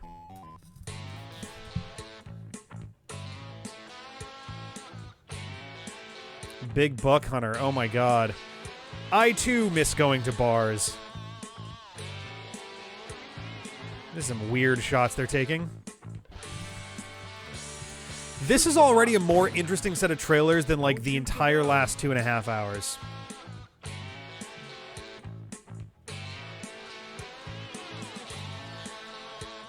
Oh, man. Pump to reload. Yeah, I remember actually really liking the Big Buck Hunter games. Those were kind of a neat way to burn a couple minutes. I think we'll ride out the rest of the Arcade 1-Up trailer, like, set, and we'll... Bum, bum, bum, bum, bum, bum, bum, bum, bum, bum, bum. Hey, look, Jeff, it's pinball.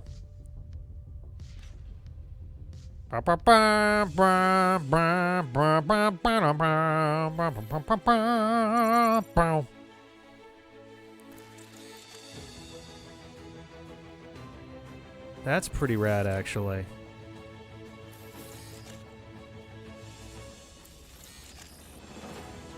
This is actually pretty legit slick.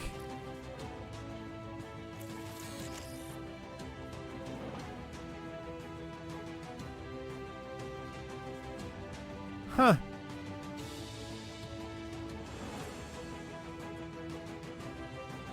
It's pretty fucking cool.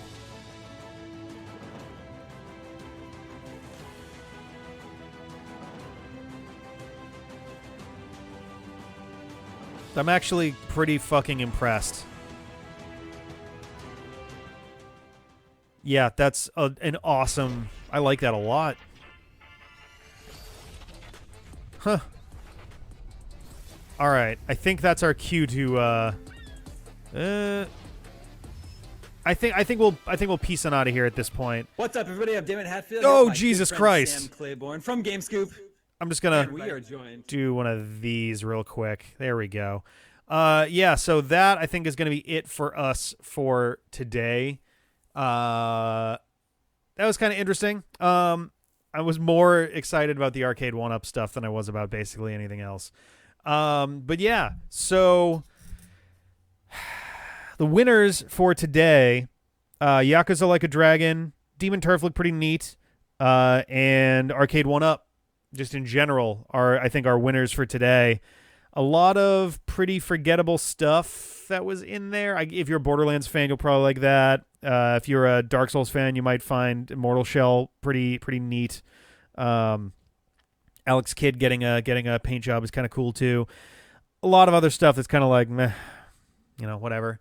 But yeah, so I think that'll be it for today. I'll probably try and swing in and do another one of these tomorrow. Tomorrow is really the one to be there for, considering it's the PS5 day. So there should be some stuff there, including most likely a Resident Evil 8 announcement. What time? That is a good question. Let me double check real quick. Tomorrow, it looks like it'll be at 2:30. It looks like it'll be 2:30. That might be a long one, actually. So IGN Expo number 2 will be at 2:30, and then the PS5 event will be at 4 o'clock. So that could be a long ordeal for tomorrow. So we'll see how that goes. But I have to imagine, I don't know how long the PS5 event is going to be. My guess would be an hour and maybe a half. I don't think they're going to do 3 hours off of that. I mean, they might. I don't know. But we'll see. Yeah, the IGN stuff was kind of... I'm looking at the other stuff that's in here. Maybe we'll skip the IGN stuff. We might do that. That's at 2:30 Eastern. We will definitely do the PS5 event at 4 p.m. 4 p.m. Eastern. 1 p.m. Pacific time, 4 p.m. Eastern. And then we'll kind of figure things out from there, I guess. But thank you guys for hanging out with me today. I guess we'll see what the rest of the week has in store. Bye.